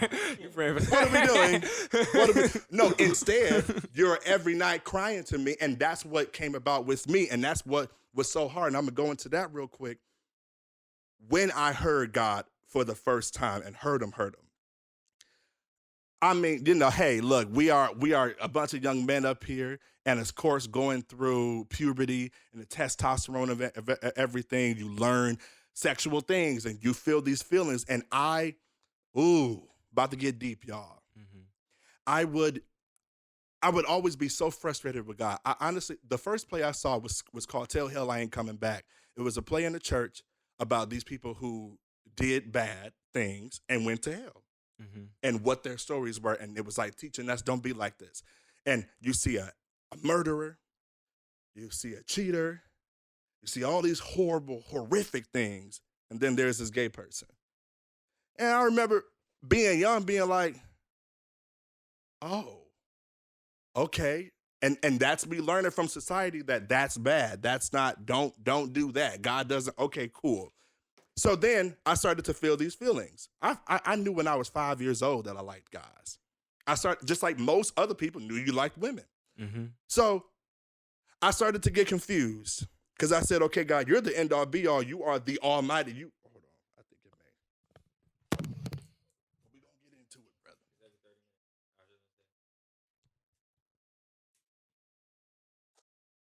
For y'all Christian folks, he said it's the first time you heard God. It's a big moment for Christians. You know, this is going to be a deep story. I was going to say it before. That was my Yes. prayer. It's going to be deep. It is. It is. You should know. The first time you heard God, it's going to get deep. Okay. So you ready? Mm-hmm. Let's get it. So yeah, so just talking about how being young, trying to and seeing that play and trying to understand these desires, and straight or not, right? When you're a kid and you're a teenager and you're getting these feelings that you don't understand, it's hard. Yeah. It's because nobody really can, and like pops or moms or uncles or whoever can spit game to you, but no one can go inside your body and be like, oh, this is what you're feeling, right? Yes. It's hard to deal with those things. But when I saw that play and saw and really understood the power and mighty hand of God, I was like, well, I don't want to go to hell. Okay, well then let's pray. Man, years. Again, I knew when I was 5. Saw that play probably around 11. I knew, and I couldn't help it. But then when I found out that I might go to hell, I said, well, okay, let's start to pray. So I prayed all the time. Would watch porn, would finish. As most of us do, we get that post-nut clarity. We were like, oh, shit, God forgive me. Oh, Lord, right? Because can we be real? Let's be right? real. And I would be like, God, okay, God, I'm sorry. Okay, God, just take away the gay. Take it away. Take it away. And I prayed, and I prayed, and I prayed, and I prayed, and I prayed, and I prayed, and I prayed. I continued to pray, and nothing. It wouldn't go away. So I'm just thinking, okay, well, you need to pray harder. You need to beat yourself up. You can't be this. You need to let this go. Let this go. I said, God, okay, help. Nothing. Going throughout life, I'm like around 17, 18. And I was fed up. I was fed up with God. And I said, okay, wait a minute. Mind you, 17, 18, at this point, I'm already a minister. Mm-hmm. So when I became a minister, I was like, well, God, you let me be a minister and you know me. So how'd you let me be a minister? And I thought that if I was gay and I came into church that I would burn in flames, but that hasn't happened. So what? So who's lying? Because somebody's lying. Mm-hmm. And I even knew that, like I said earlier, I was very observative as a kid. Like I observed everything. So I also was like, now how is it that y'all saying gay people is bad, but the Bible also say things about wearing clothes that we wearing and y'all doing that? And the Bible also says things about cursing, but y'all calling each other bitches, shit, all these things. So so who's lying? Mm-hmm. And why the hell am I listening to you if you're not even living by the Bible? Mm. And it's not like I'm out here trying to kill people. I want to love. Let me just pause right now. So many people got so many things to say about the queer community, but do you ever see a gay person go out and beat up a straight person for being straight? No. What do gay people say all the time? Love is love. Where is the hate? Where is the hate? Mm-hmm. Now I'm going to tag back in. I was fed up with God. And I said, God, I don't understand you, man. I am devoting my time to you on purpose because I love you. And I realize how much of an honor it is to not only be a son of yours, a child of yours, but to also be a minister of yours. Mm-hmm. So I'm fed up, God. How is it that you can send floods, tornadoes, earthquakes, you shift tectonic plates. You can take away cancer. You can take away all these things, but you can't take away this? I was like, God, I hear all these people saying this thing, and it was at that moment. God's voice, it ain't big and loud. We think it is. I heard God say in the most softest voice, quiet, like right here within me. I didn't say that. People did. And everything besides. I had never heard a voice like that within me. Within me, it was chaos. It was loud. I thought God was, you. No, that was my daddy. That was my uncles. That was the men and people in my life that made me that only is going based off of what they know and trying to protect me by being like, you can't be that. You can't be feminine. You can't be, and not even femininity has nothing to do with gayness. Hello, Prince, right? So it's like, once I... Hey, is Prince gay? No. Prince ever gay? No. And look, even if he was, it's none of our business. The man made music. We love this music. But it was, He fucked a lot you of know, bitches. Oh no, I'm with Prince. He don't matter. Yeah, I'm Prince. It don't matter. but also he He probably, fucking your bitch. yeah, but Stop look, it. who knew who he was with? But that's also the thing. We as a community and as a people, we be so into people's bedrooms. Like, I'm gay as hell, and I don't be in straight people's bedrooms. I don't be asking, oh, I don't give a damn. Did you eat today? Are you okay? I don't care about who you fuck. What is this? He said, Like, niggas ask who you fuck for, what you eat. but like, for real though, right? Like as a gay person, I'm like, I don't like. I hear straight people talk way more about gay people than gay people do. Straight people act gayer than gay people, and I'm like, well, what the hell is this?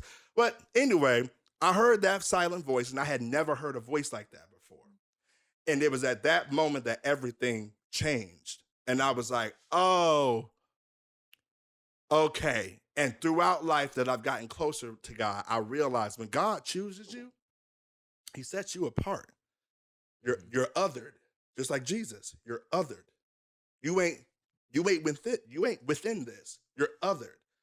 God gets you like that so that he can craft you, because you were chosen. I realized I'm chosen, gay or not, black or not, I'm chosen. And that's not me saying that as, ooh, look at me. That is a duty. That is a responsibility. Me being chosen, I'm out here to find the other chosens and also to tell people that you can choose God. So within me being gay and being a minister, yes, it has been tough. It has been hard, but that has only been in the flesh. That has not been in the spirit. In the spirit, God has always seen me and loved me exactly for who I am. And I was telling him, when I did come out, that was when my acting got better. That was when my relationship with God got better, because I'm not going to God like, oh, I'm not going to God being like, you know the chakras and stuff like that? all 7 of them. So yeah, it's like the throat is like, Yes. come out. Yes, brother. The throat chakra cleared. It was clear. And I was finally like, oh, but this is me. It's like that moment when your family really sees you for you, and you're like, yeah, I don't gotta hide, straight or not, right? Yeah. I don't gotta hide. Like, this is me. Like, I'm not. No, some parents, they still see you as, oh, you about 5, 10 years. And that's what we was talking about. They always will, right? But that's none of my responsibility. I have to see me for who I am, because I go to bed with me. I wake up with me. I pay my bills. I live with me. And it got to a point around the time that I came out where I was like, I'm tired of living for everybody else. Y'all are going to go to bed happy, whatever the hell you're going through, but I'm going to bed not loving who I am and not loving who I love based off of what y'all saying. But I talk to God every day, and God told me that he don't care. So why do I care? Only 2 more questions. Mm-hmm. All right, so I'm like a pro-blackity black Indeed. nigga a little bit, to a degree. But then it's like, I hate this one thing. I feel like, this one thing, I feel like, I look at history and everything. I'm a history nerd. I feel like they put like a lot of shit above like black shit right now. And I think that shit just like, I feel like that's an attack on us or some real shit. What do you Like, mean? I think, like, it was like, Sojourner Truth, she did this one fucking poem, bro, and it like kind of broke shit. Sojourner Truth. It's okay. We know who you're talking about. Fuck this. Yeah, go ahead. Nah, it's like, basically, he said, oh, ain't I a woman? Is I not a woman? Something like that. It was that poem.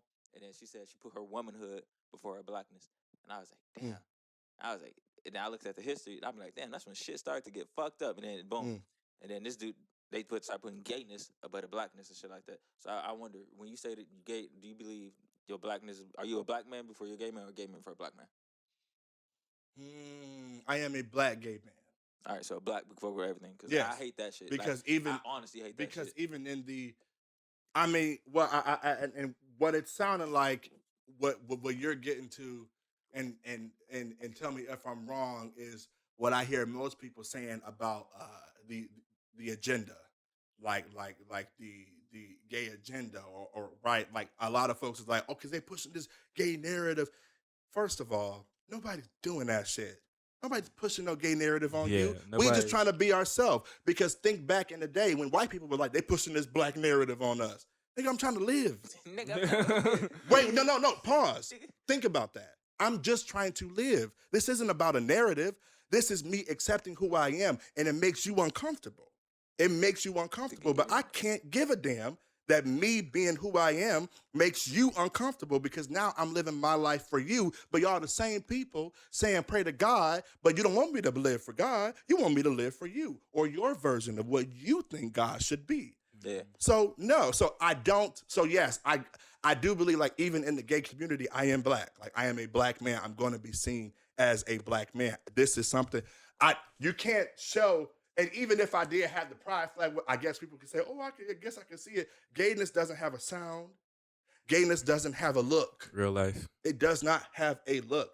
Real nigga shit. But what I can say is This your this: first gay dude on the podcast? my blackness. Yeah, I am. Period. Hell yeah. But what I can say is my blackness is something that I cannot run away from, and nor do I want to. And when I was praying to God all the time about take away the gay, it felt like I was praying away my skin. It's something that is me. I can't pray something that is me away. It's me. Second question. It was the what's your I'm gonna tell you mine on first. What's your version of like hell when they say hell in the Bible and shit like that? Because I don't know. This is my version. Mhm. I always read it and I was like, dang. And then I was like, but now I live life and everything, and I was like, these niggas ain't bad. And it was like everybody. I was like, and then boom, I look at the gay dude. I be like, this nigga ain't bad. And then I grew up around like murderers and robbers and everything. I'm like, yeah, he ain't bad. I was like, yeah, he killed somebody, but he ain't bad. I was like, yeah, he may have stole that, but he ain't bad. I was like, I'll be looking at that. I was like, dang. I was like, nigga, I ain't bad. And I know I ain't that fucking different. And then I was like, boom. And then me in my head, I was always thinking like when they said the Bible, and then this is my uncle. He was a minister. I asked this shit in private. He died now, but R.I.P. May he rest in peace. Yes, But my uncle Mikey, I asked him, I was like, hey, what's up with this hell? Why everybody say everybody going to hell? Shit like that. He's like, all right, look at this.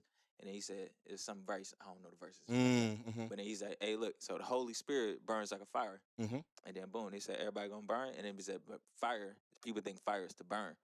Fire can cleanse too. Yes, So I'm indeed. thinking, That's God. really, in my mind, I think when we all die, when I die, boom, I'm going to go somewhere. And then somebody like, boom, shoot, I think I would go. Yeah, I think I'm about to go. All right, look.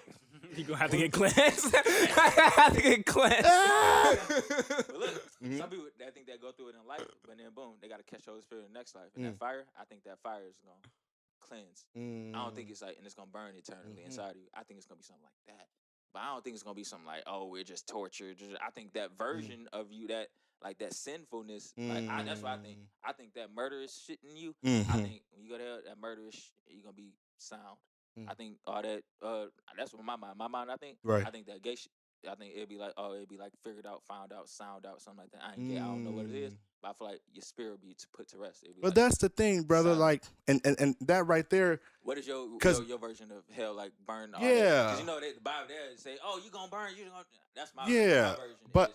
Yeah, I want to go from what you just said with like and if you didn't mean it like this, let me know. You know what the fuck you just said. But listen. But if you didn't mean it like this, let me know. But to say, oh well, you know, from what you're talking about the afterlife and this cleansing, that gayness would get figured out. There is no figuring out. Gayness is not bad. It's not a bad thing. This is and we got to remember this Bible was written by a men. And was translated from Hebrew to English by who? White men.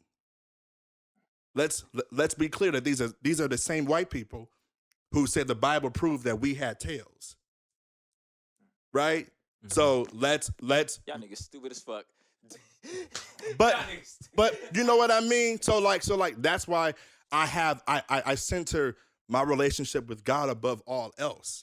Because my relationship with God, for me, allows me to read the Bible and to understand it between me and him. And that's the thing. So many people try to get in the relationship. Again, people are so fascinated with being in somebody else's bed, even if that bed is with God, the relationship with God. Get out of my relationship. If I'm not trying to kill you, if I'm not trying to hurt you, if I'm not trying to harm you, if I'm living my life, my relationship with God has nothing to do with you. Like, this is my relationship. Now to go, so gayness is not, I don't believe that there is no correction. This is who God brought me here to be, to show love, to show people how to love in my own way. Now, as far as hell goes, honestly, brother, I don't think too much about it nowadays. I just think about how can I help people here. Mm. You don't got like a version because everybody like they say. I some used shit. to. I be like, I used to, but nowadays that when I niggas say get, that you know. shit to me, like that's a major turnoff. They be like, "You gonna burn in hell?" I was like, "Nigga, But you don't even read that shit." But you got You to just understand, saying brother. Somebody taught them that. You know, this thing with religion is crazy, man. Like people, it's people trying to be God, but are really just people, and telling people this is what it is. This is, but like no, because I have my relationship with God. I know my personal, and it's nothing that I need to prove. It's something that just is. Just is. Right? So just with that relationship with God, I focus more on that than I do hell. Hell is if you ask me, we in hell right now. Real life. Real life. To me, that'd be some shit though. That'd be some shit. But though. who knows, right? Who knows? Who knows?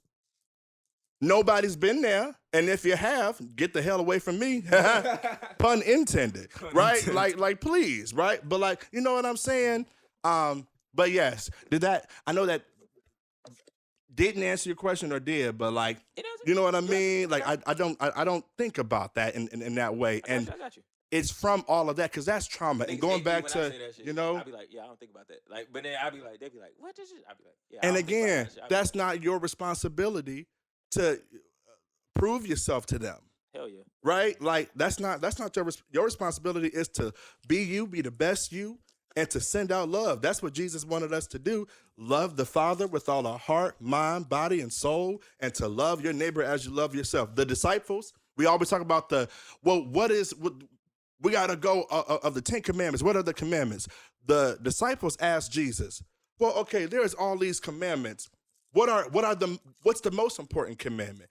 Jesus said the top 2 commandments. This is New Testament, right? The top 2 commandments. He said, number 1, love God with all your mind, soul, and heart, and to love your neighbor as you love yourself. That's some human shit. Oh yeah, these are 10 things I want you to do. All right, but which one is the most important? But like That's some human shit. But like think about that though. But that's how the relationship is with God you though. gotta do 10 things. We All right, what's human. the most important, my nigga? Yes. That's some But like fucking think human about that, brother. Isn't that real? That's real That's some life. real nigga shit. Because you're like, okay, because why? Because things were conflicting. These commandments that was in Moses' love, but like, what's true? Because the people in the church are the people who are the most corrupt at times. So like, what's true? So like, yes, I'm going to go to Jesus and say, and that's the questions. We got questions. So we go to God and be like, okay, but why is this? So what do you really want me to do? And that was his answer. But people like to say that they talk about Jesus and that they follow Jesus, but that's what he said. Love the Father with all your heart, mind, soul, and to love your neighbor as you love yourself. And who says love is love? Hello, queer people. So like, where is the bad at? He talking about this gingerbread house. But yes, Honestly. but going back to the short film. So I was in this group of these Black and brown queer men who were getting together, talking about life experiences. And there was one portion of it, and mind you, right, this is a rare group to be in. I had never been in a group like this ever in my life. And so as I'm in this group, I'm realizing like, there are some stories being told here, and me being a writer and being an artist, I'm like, I want to tell those stories that are going to speak to people. Yes. So I remember somebody was doing a presentation, and in the presentation, they were talking about a specific interracial relationship they were in and the different things that they went through that people wouldn't necessarily support because they're queer. So they don't know who to talk about their relationship issues. Mm-hmm. And I saw that and I said, oh, I have to write something. I gotta write about that. I gotta write about that. And I want to write something that will speak to them so that at least even that group of men, that group of people could see this film and go, oh, that's me. I know what that's like. I know what that's like because theater is so important. It heals. I have done shows before. Again, Toast up to God, not tooting my horn, but giving it to God, and I am the vessel. I have seen people go to shows that I've been in and walk out crying. Grown men, young men, grown women, young women, changed. Being like, that play just saved my life. Let me tell you something. This is not a game, man. Seeing somebody People cry because of your work Come is on. crazy. Because of me playing pretend on stage? Wow. Playing make-believe, and that changed your life? Get out of here. Get out of here. This stuff do I can say more about that than some corrupt ministers and bishops out here. That is the work. That's what Jesus was doing. Mind you, Jesus wasn't in the church. He was out in the streets. He was with the people. With them hoes, nigga. That's why we gotta go with them hoes. Nigga, as soon as that check come, nigga, we go with them The hoes. male ones and the female ones. Hey, but you know what I'm saying, though? Be like Jesus did. We gotta go with the hoes. Now, he did not say all that. Now, he did not. Now, he didn't say all that, brother. Mary, you got fucked behind that mountain. That wasn't in the Bible. Behind the mountain? Behind the mountain. Now, hold on. Now, who told you this? It was Jesus behind that mountain. Jesus and Mary was behind that mountain. Jesus? Yeah, bring her over around that mountain. You read this in the Bible? Which Bible they talk about? Not the Bible. See, it's a book that they took out the Bible. Okay, fact of the matter of it is, fact of the matter of it is that I was in this group in which, we were having these experiences, and I wanted to write something because I know that the talent and the art that I do can be life-changing. So everything that I do, as far as whether I'm doing a script that somebody else wrote or I'm doing something that is mine, it is always of that ministerhood. It is a spiritual practice. I have a responsibility to tell this story so that somebody can laugh. Maybe somebody just had a funeral and they needed that laugh. Maybe somebody just got out of a breakup and they need to watch something where they get to emote. Maybe somebody is grieving somebody and they need to watch something sad. Like, we'll listen to sad music to get through something, or listen to happy music to get out of something or into a happy mood, right? So I wrote this, and Kyle, who is my co-star and co-producer in this and plays my partner in the movie, I had met him on an app.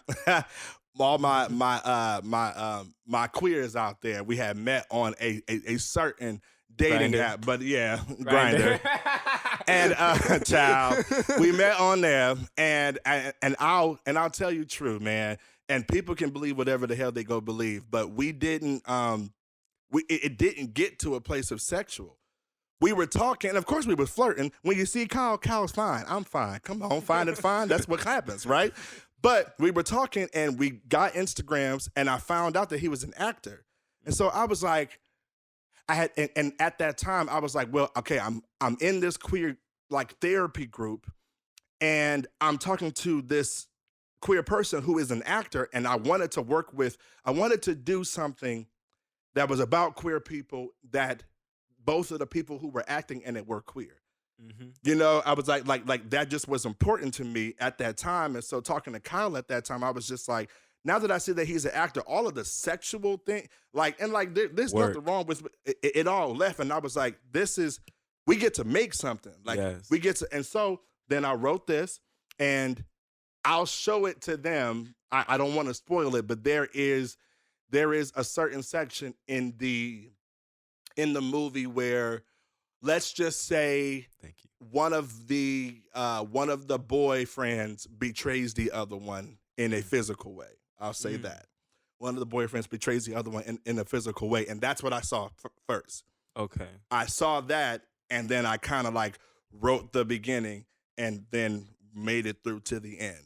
Okay. And this whole year we've been working on it and dissecting it, and yeah, it basically it's a story about Marcus. I play Marcus, and Davey, who my friend Kyle plays, and they're having a hard time in their relationship. Like, we all know about that, right? Having a hard time in their relationship, and at this time on this night, they're having a dinner to just try to hey, we're going through a hard time. Let's have a dinner, and let's just try to find something spontaneous so that we can get out of this mood.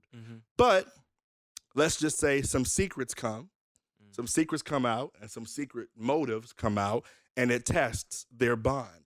And we'll see if the couple makes it or not by the end of what these secrets and these secret motives come about. But the biggest thing that I wanted within this was for someone to watch it and to feel seen, especially a queer person, right? But anyone who would watch it to be like, I may not know that specific experience, but I know that experience. And I have, like I said earlier, I've had folks who identify as queer, LGBT, what have you, and identify as straight who have watched this film. Straight couples who have watched this film. And during the watching of it, they turn to each other and it's like, that's us. We do that. You just did that yesterday. I do that. Oh my. And that for me as a writer makes me so dang on happy. Huh? What? What's the difference between straight couple shit and gay couple shit? You think it's a difference or is it the same? Like same shit be happening, same bullshit, same whoop de whoop. You know what I mean? Same whoop de whoop, or not, and not just on some like predators type. None of that shit. Like, like you think it's the same whoop de whoop or a different whoop de whoop? I believe we're all human. Same whoop de whoops, all the same shit. No, bitch, you just did that. Not shit. that. That was. I like, believe same we're shit. all human. I believe we're all human. So I believe humans relate to humans, and there are times where there are times where, like for example, not every black person I see on TV I'm going to relate to, though I may be able to find some ways to relate to them. Yeah. You know what I'm saying? Like so it's, I think of it sort of in that context. Like, let's be clear, a queer relationship is a queer relationship, a straight relationship is a straight relationship. They both come with their things. Yeah. But what I'm coming from specifically in this is more so about what's happening between these two people. And I think Denzel said it, and I forgot who he got it, Denzel, as if I know him first name. Denzel Washington, Mr. Washington. The homie Denzel, Right. we coming for you. But he said in an interview, he said, because I believe he was talking about the movie Fences and just about the fact of like, do you believe white people, like somebody asked him, do you believe a white person could have directed Fences? And what is it about Fences that you believe will be able to speak to the masses? And he was just talking about like, I believe the more and more that you create something that is specific is the more that it becomes universal. Yeah. Because I have watched stories based on white characters, but it was so specific that it was like, yes, I can't relate to, I'm a black man, you're a white man, but I know what it feels to grieve. I know what it feels like to lose a father. It don't matter who you are. If you lost a father, you know what it feels like to lose a father. You don't know what it feels like to lose my father.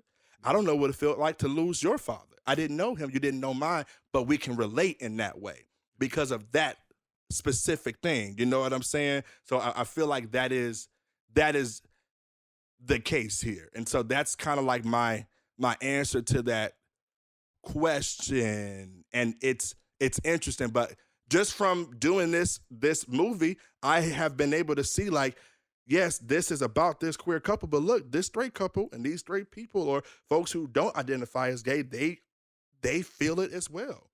They're able to gain something from it as well. And that makes me happy because the goal all in all is for somebody to be changed better than when they came, for somebody to feel seen, for somebody to feel heard. You just don't know. Somebody feeling seen and heard can change a life, can save a life. I've seen it happen time and time again. You know, Moonlight is my favorite movie. It is my background on my phone right now. It's been that since I came out. I love Moonlight, the movie. And that was one of those movies. What's that movie about Moonlight? Who I'm going to say it is a coming of age story of a young kid who is finding himself on his journey with his identity, his sexuality, and within his community. I'll say that. And I know that all too well, being where I am, being who I am.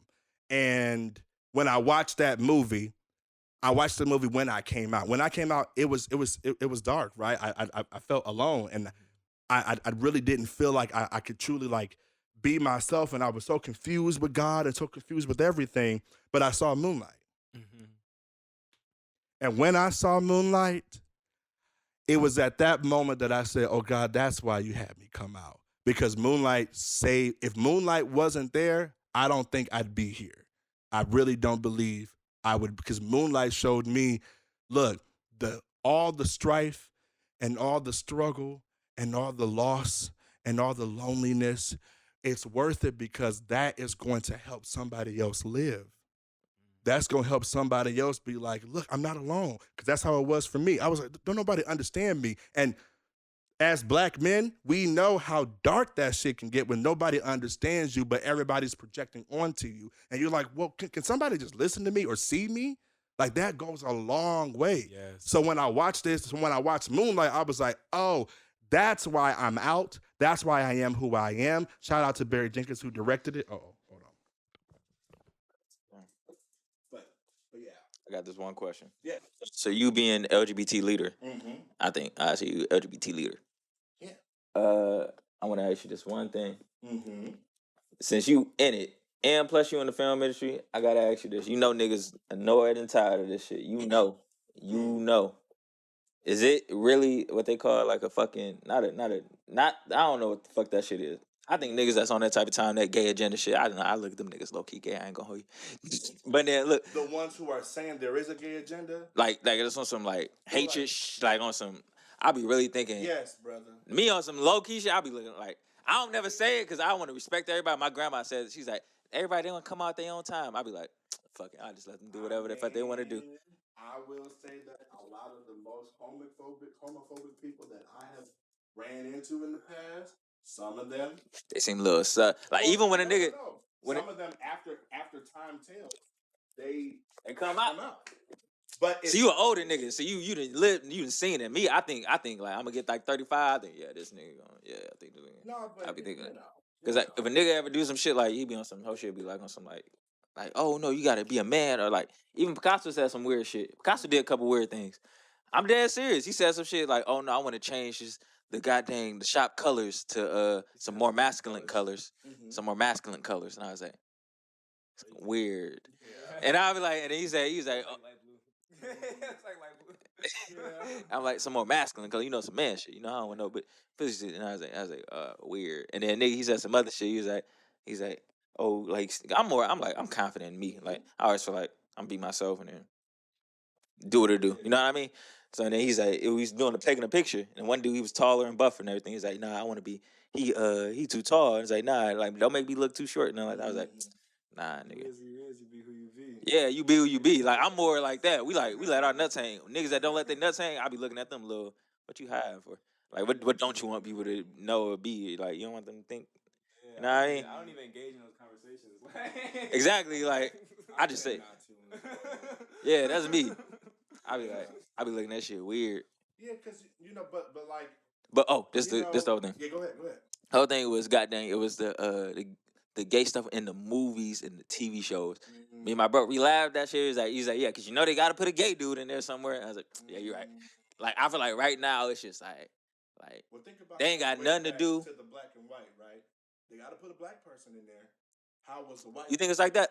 How were the white people back then looking at black people on film? You think it's like that? It was, brother. I'm talking about now. No. I do believe people make that assumption, which I don't believe is wise. But I also believe the same folks who make that assumption are the same folks who forget that back in the day, when black people started to not only play slaves and maids, white people were like, oh, they got to put a black person in there. Mm-hmm. So use that same logic. Dude, that should be getting. So, but like, listen to that, right? Mm-hmm.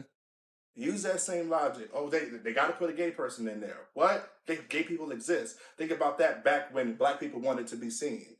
And wanted to be seen more than a maid or a slave or a servant or the help, right? There had to come about a time where we were like, no, well, forget what, whatever racist person or whatever says. We want to be seen because we deserve to be seen. We deserve to be seen and we deserve to be heard, So that's what I would say to that. Like, whoever is thinking that way, I would just challenge them to be like, really think about that. And if they're black, again, it is not my job to, and I'm not here to prove anything, but I would implore them to be like, think back to when black people wanted to be seen on screen, and think about a white person always getting annoyed seeing them on screen. Yeah. Like, how did that feel to us? It sucks because it's like, no, I'm more than a slave or a servant. Like, I want to be seen. I can do more movie roles than that. Like, what? All right, okay. Then you got to get annoyed. And also, You know, you be the same type of characters. Because also, black people are in this world. We exist. Mhm. So, when you got a group of people who don't want you to exist, they're going to get tired of seeing you places. Because they're like, well, why are they everywhere? Why is there a black man in the president office? Why are they everywhere? But did we feel like, why are we everywhere when we started to see us? We felt like, yes, we finally get to get seen. We finally get to like take up space. Me being in queer people and seeing queer roles in different movies and whatnot, and you seeing it more and more, it ain't no agenda. It is showing what's in the world. If you want to say that, you can say, well, why are all these women here? There's some man somewhere who is sexist or misogynist. It's like all these women are becoming these powerful people. We can't have it because you feel threatened, because you feel insecure. And my sexuality has nothing to do with your insecurity. Go to therapy, pray, get that together. You ever think about this though? It's the motherfucking like it's the same roles or some shit like that. Like it's like the gay dude. It's like it's gonna be a girl. She gonna be powerful. She gonna be who gives a fuck. And it's gonna be the same nigga, same type of nigga. You being a gay dude, I don't know a lot of gay people. Is it the same nigga all the fucking time, or is that just like, oh yeah, that's normal? What do you mean? It's like, okay, it's like, all right, let's take back to black people. Boom, black people be in the movies. Boom.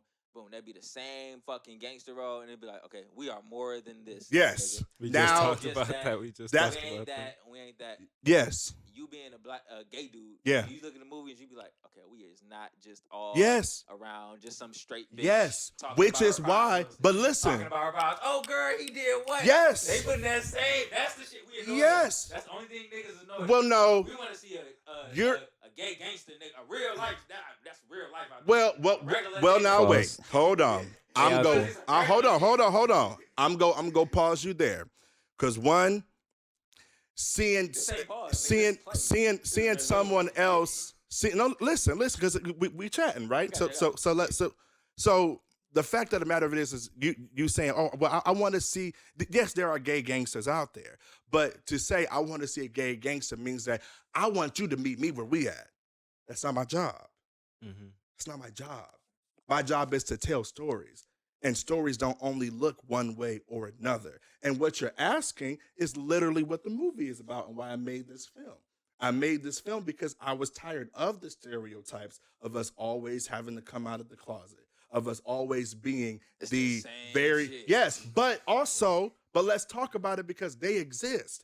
Gangsters and gangsters and hood, whatever, they exist, and their stories deserve to be told and deserve to be told well. But that is not the end-all be-all. We are not a monolith as black people. We are not a monolith as gay people. We are not a monolith as black gay people. We are not a monolith, period. There are so many stories out there. So yes, brother, I do. But from what you were just saying, you say you mad? Are you mad at the how they putting the gay people in the movie and stuff like that? Mad is an interesting word. I could say that I'm tired of it. Yeah, okay, you tired. Okay, I'm not. Okay, gay dude, he just say he tired of it too. Yeah. Stop doing that shit. But wait, because there is a difference from what you're saying, brother. You are coming from a point of view that I could relate with you with, of like, I want to see gay people and other things that is not just the typical stereotypes. But I do not believe that the people who are out there who are talking about seeing less of gay people want to see gay people in anything else. They don't want to see gay people, period. So I do not believe. But they are, right? So, and we're here for them, right? So that's what I'm saying.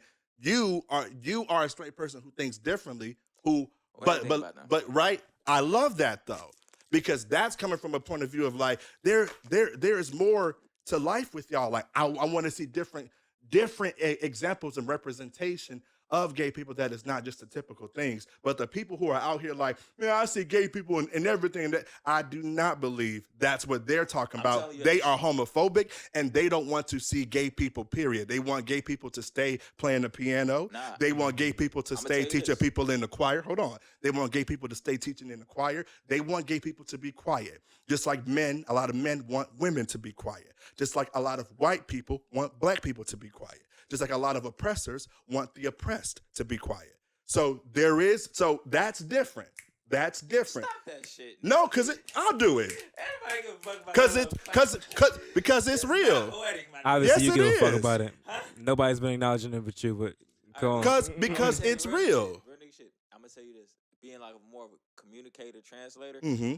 I feel like as like I don't know. Fuck it, let's do this shit. A leader on the straight side, Mhm. being of more like them niggas just screaming. But why do you feel like you have to lead on the straight side? Don't you have enough? Cause no, them niggas they doing too much. Like they extra. I feel like it's like this. I feel like it's like this. You got niggas that say you a bitch ass nigga, Mm. and then it's a nigga that say you did X Y Z boom boom wop wop wop wop wop, and that for that reason I do not like you. Mhm. It's a nigga that do that. Yes. I'm not the nigga that's going. I know how to communicate I'm a wordsmith. We know how to communicate. But does that have to do with straight? Or does Yeah. that have to do with masculinity? My brother, they say, oh, it's annoying. It make me mad. Boom. I know how to translate that to like, oh, I get what they saying. Yes. They basically But I don't saying- think that comes from your straightness. I think that comes from the security that you have in yourself. That doesn't come from your straightness because gay people can call each other bitch ass niggas, all that. No, the bitch ass nigga, the part, they ain't nothing to do nothing. They ain't nothing. I'm saying translate. People that translate. These people that translate to mad, boom, I don't think, like, I think to get to more of what they saying, Mhm. I think personally, on some me to you type shit, Yes. to what the fuck they saying, Mm-hmm. is like, I really do believe what they saying is different roles.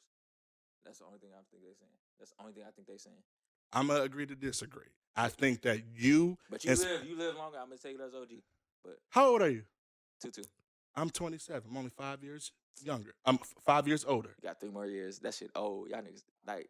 Child, look. You got 3 more. But brother, you know, I love that we're having this conversation. But yes, brother, I really do agree to disagree on that topic because I believe that you may be on that tip, and also I still don't believe that has anything to do with straightness. Exactly. I agree. That ain't got nothing to do with straightness. That's got everything to do with you being a translator. Yeah. Which is a peace person, a middle person. being a But translator- anybody, straight, gay, what have you, can Make be sure a y'all peace people, they person, be middle like, "Oh, person. They hate us. I'll be like, oh, they don't want to see us. They don't want to see us. And me being a translator, I'm translating what they saying. They're not saying they don't want to see y'all. They saying like I'll say, different shit. That's what I think. words mean words. We know words matter to us, and like even just because somebody doesn't have the vocabulary to translate how they feel, Yeah. to themselves they mean what they say. So if someone says I'm mad, and like they think they are mad, even though they're not mad. But they don't go wide. But that They affects don't them. go to I'm saying that ABC. affects the mindset. That affects the response. That affects the effect of this world. Their effect of this world. But they don't go ABC. Just because they D, can't F, G. translate it, I understand. You understand.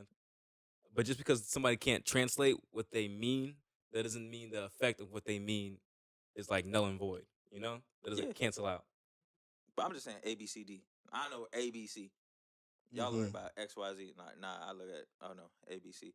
I'd be like, oh. I think that's why you just continue to be Y'all- the best Y'all person say, that you can be. I'd be like, nah, ABC.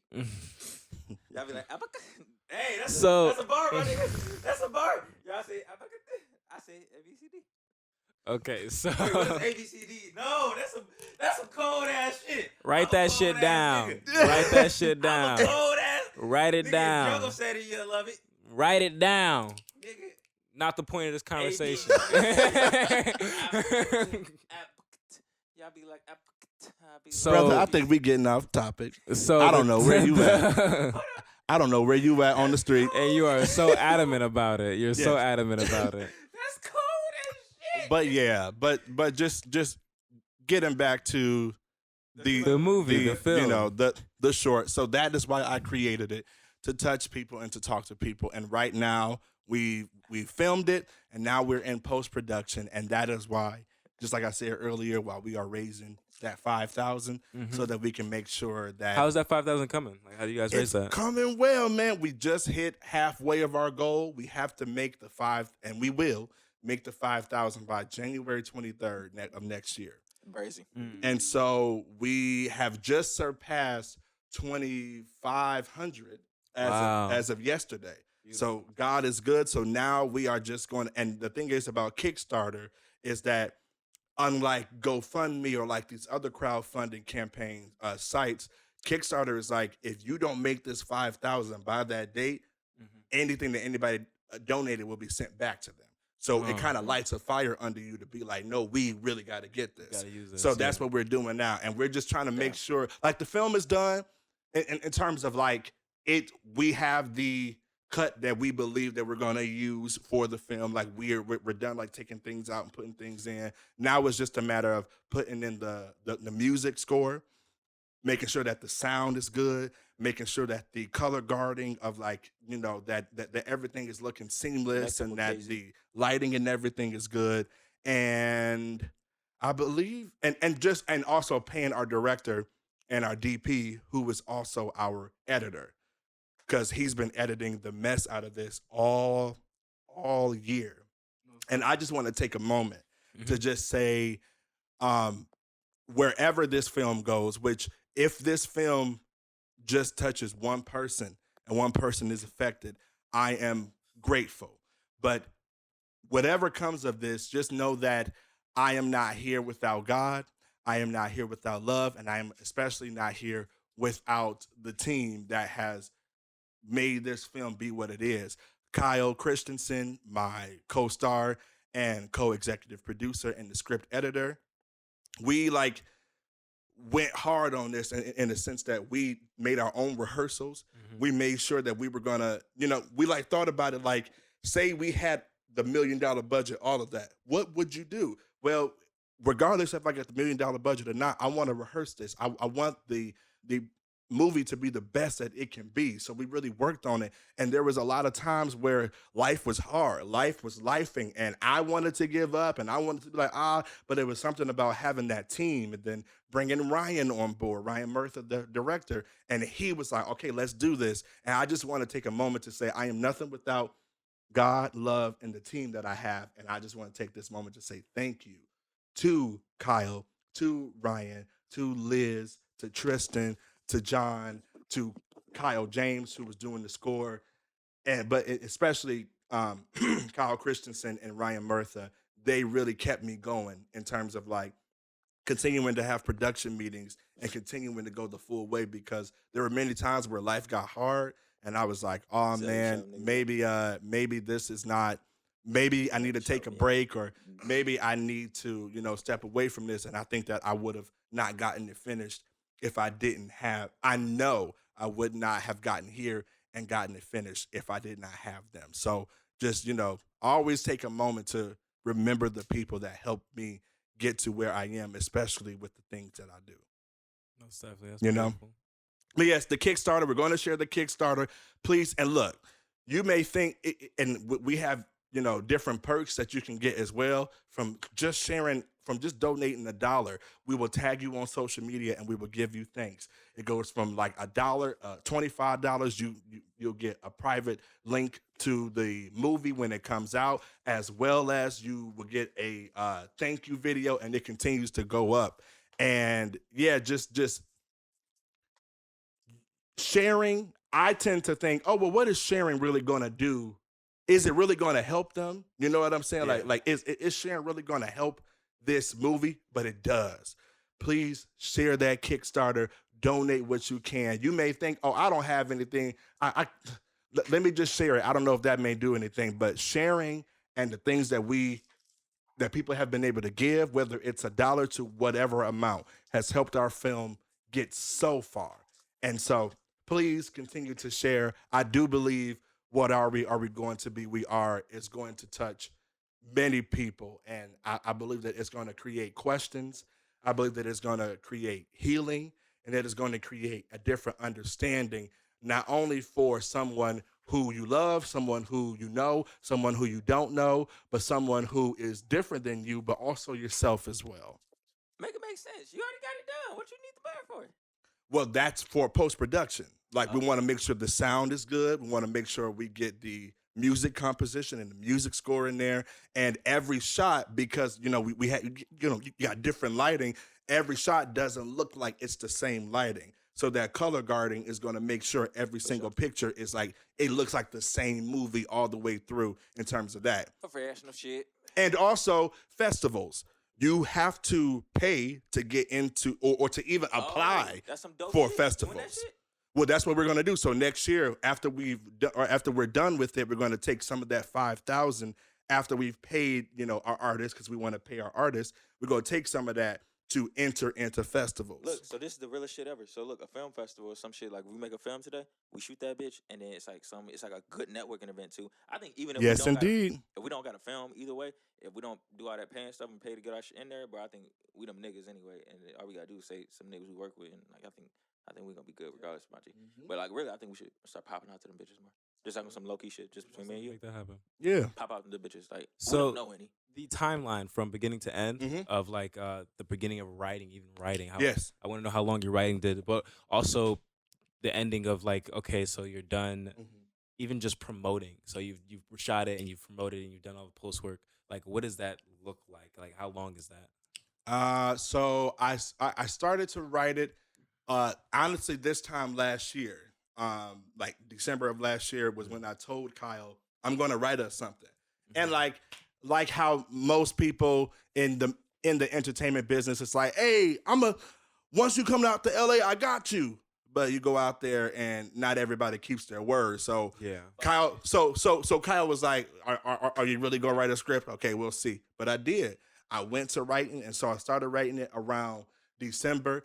I had a first draft, a rough draft, shall I say, around like January, February. No, around January.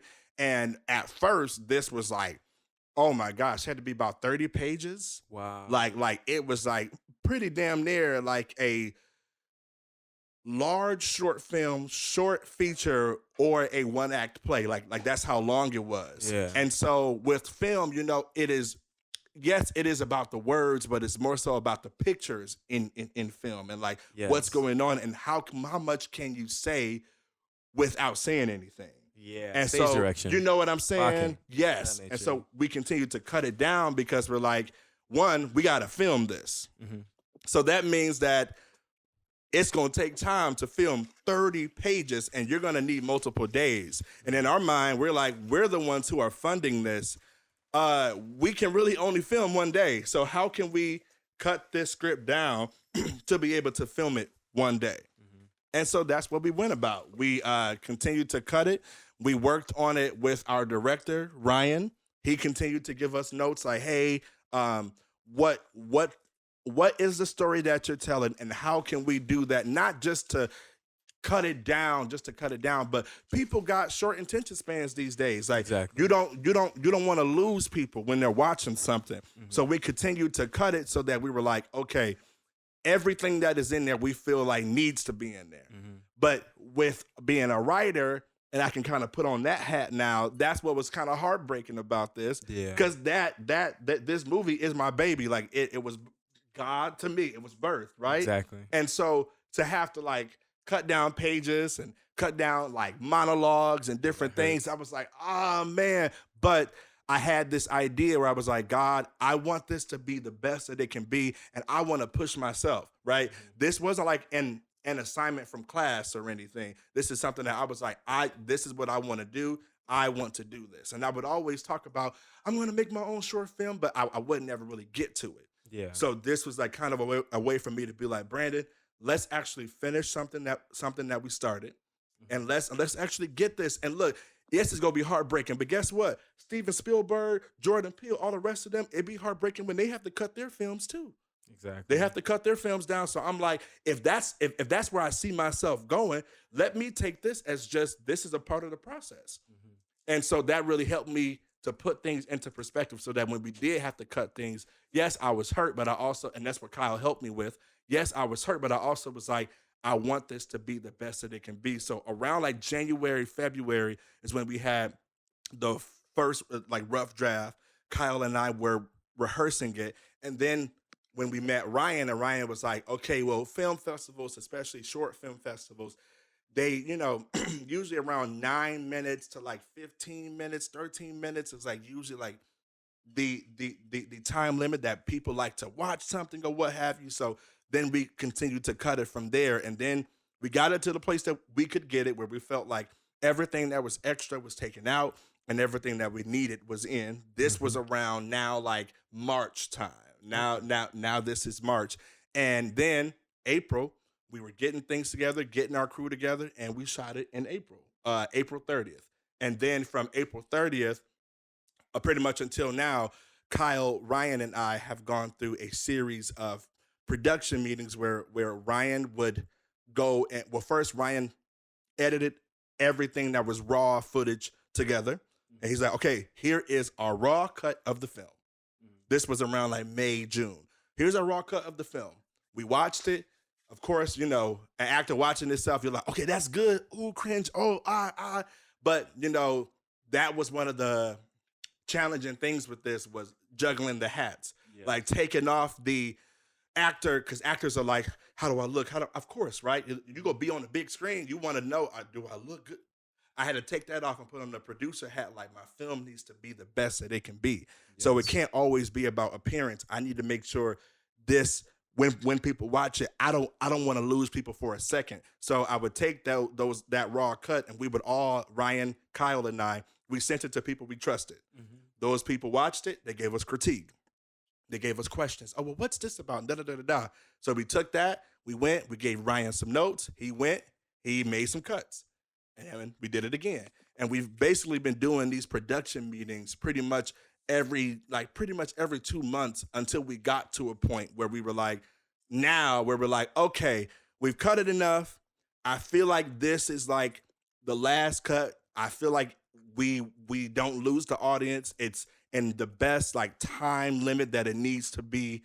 Now we have our final cut. Final cut is like when it's ready to go out. Exactly. But now we got our final cut that is ready for the final everything, the final score, all of that. Let me be the first person in the industry to tell you this. What's that? You are overthinking, goddamn. You come over here to Dark Sides like Tyler Perry. We're gonna shoot that shit this week, coming out next week. Cap.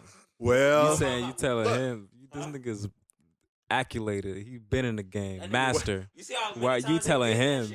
Shut up. What? Tyler Perry, they did that shit like in 2 months, my nigga. But again, brother, that goes to what we were talking about earlier, right? Like everybody has their different ways of how they go about it. You know what I'm saying? You be in that shit. Yeah, I do this. Trust me, I know. But also, let's give credit to Tyler. Tyler Perry also does this, and he's been in the business, and he has his way that he goes about his craft, and I have my way, and this is my way, right? Yeah. You know what I'm saying? I just want to tell you.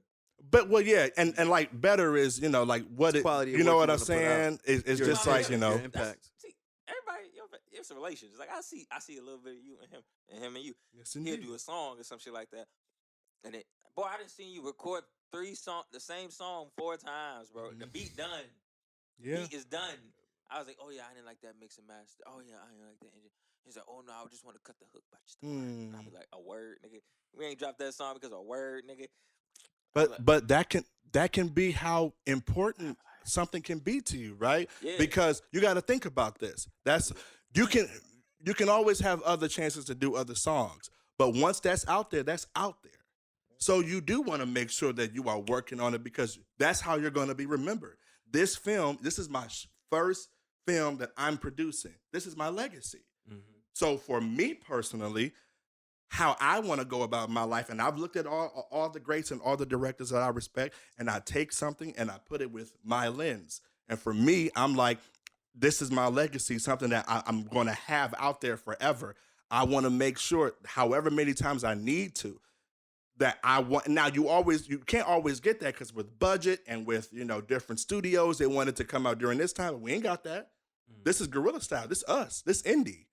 So if I have the choice to be able or the leisure to be able to, like, this is my first one, yeah, let's take our time with this. Let's see what that may be. And let me tell you, it has made all the difference because, and this is me speaking personally, right? Real If nigga I shit. had in the beginning, if I had went with what I saw just based off of like, because there were versions that were earlier cuts that I was like,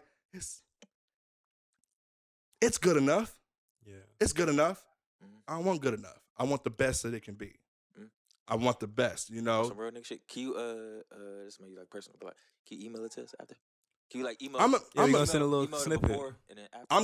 I'm going to show it to you. Yeah. Right I wanna here. See the before. I want to see like what you like revise and everything like that too. Oh, that's gone. That's going, man. Yes, Instagram, sir. Yes, sir. That's gone. Exactly. That's gone. Okay, so as we're wrapping up, Yes, yes, yes. I want to get a monologue out of you, Yes. and I want to get this snippet. I want to put the whole thing on there just so they can see it like Yes. on the big screen on the screen. They Yes. see it on. I can give you I have a teaser trailer that we'll be able to show. Beautiful. And yes. And I just want to, before we get to the monologue and that, I want to take the moment to just give y'all flowers, and especially like Thank you my so brother, like just like Thank you. So from seeing you when you was younger, man, to like now, like and I'll tell you this, and this is what makes me so happy. And this is he did, of course.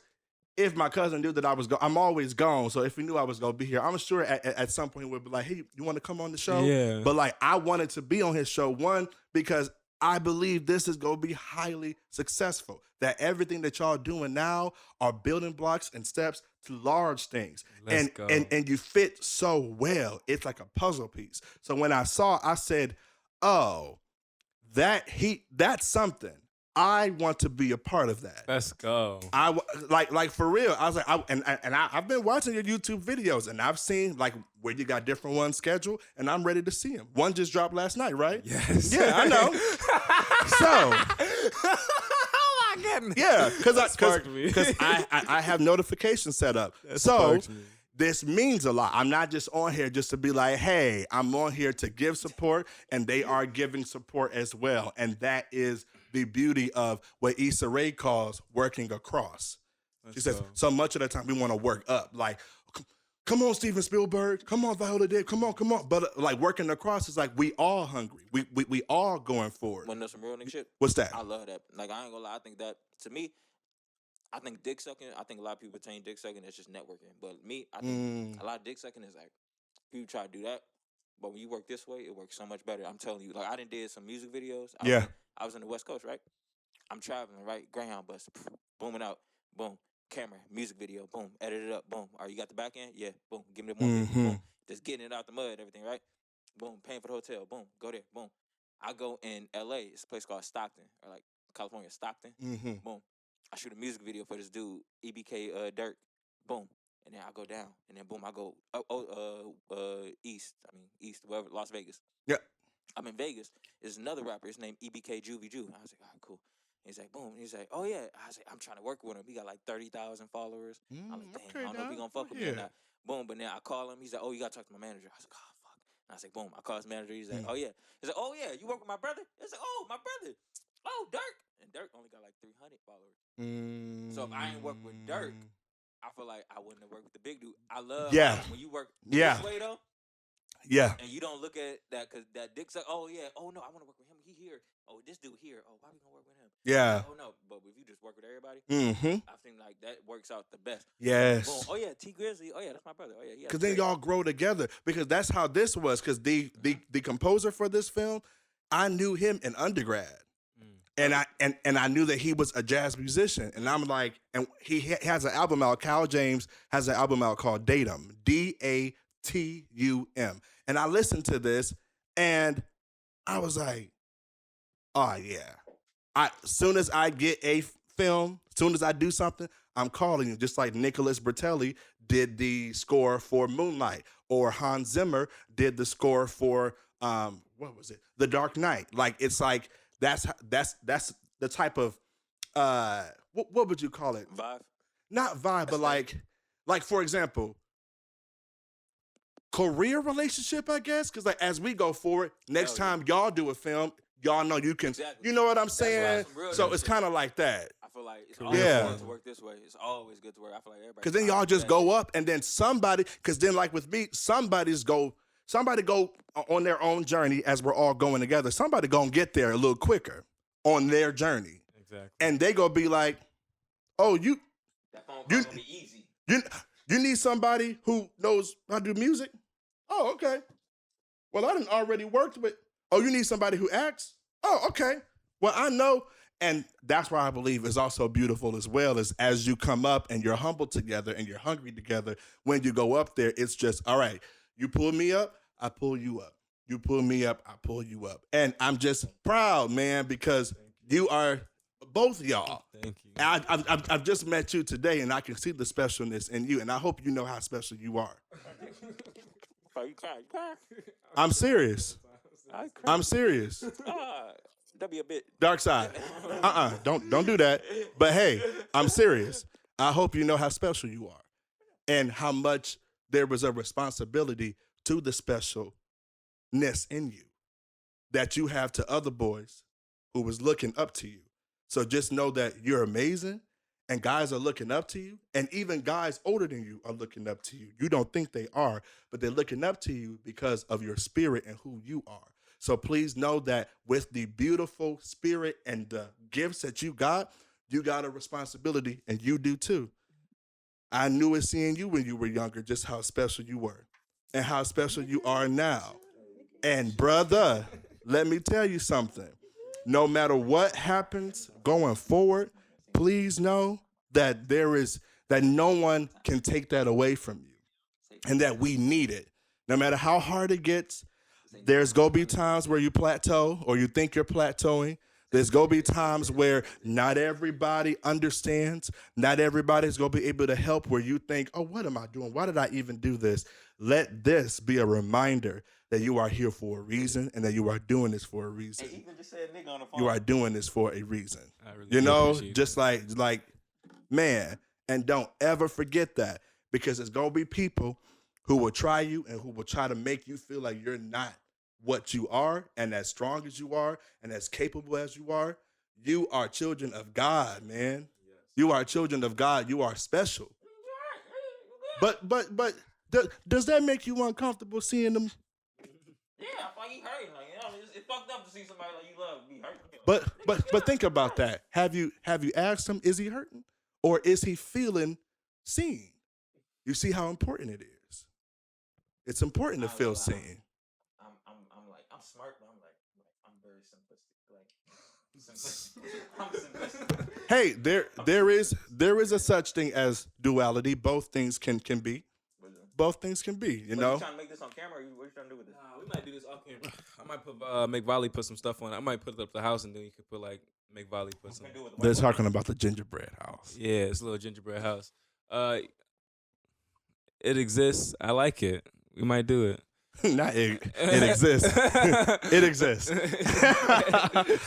No, but y'all, thank y'all so much for having me on, What man. you got coming after your first one? After your first one, you got any dream Oh, ideas? because that's what you asked as well. So once we are done raising the money in January, we are going to pay the people who need to do what they do with the score and the sound and all of that. By February is when we want to start putting it out there for film festivals.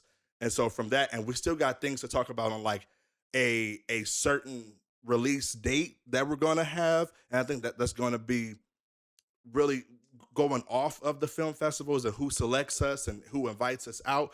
But just know that next year this movie will come out. And when it comes out, I hope you are excited to see it. And as far as things going forward, I will be doing theater next year. I can't say what just yet.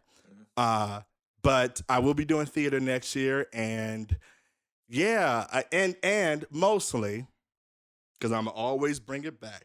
When I came here today, these brothers saw me kneeling and praying, and I'm going to say this: that is something that I do to acknowledge God. God says, "Acknowledge me in all that you do." So I always make it a point to acknowledge God everywhere that I am and everywhere that I turn, especially when it is something that is a medium in media where this is going to affect people, because I don't want my own voice or my own things about myself to be the thing that is leading. I want God to speak through me because I know that my story and the things that I talk about is going to touch somebody. So that's why I knelt and that's why I was praying. And also next year, as far as what I'll be doing next, it'll be what God wants me to do. Let me ask you, Beautiful. what the film gonna be at on the It's going to be online. on streamers? Is it gonna be on streamers? This film, look, if somebody picks it up, Hey, yeah. I got What? I got that. Hey, I got that distributed. 80-20. Oh, he got it. Oh yeah. Okay.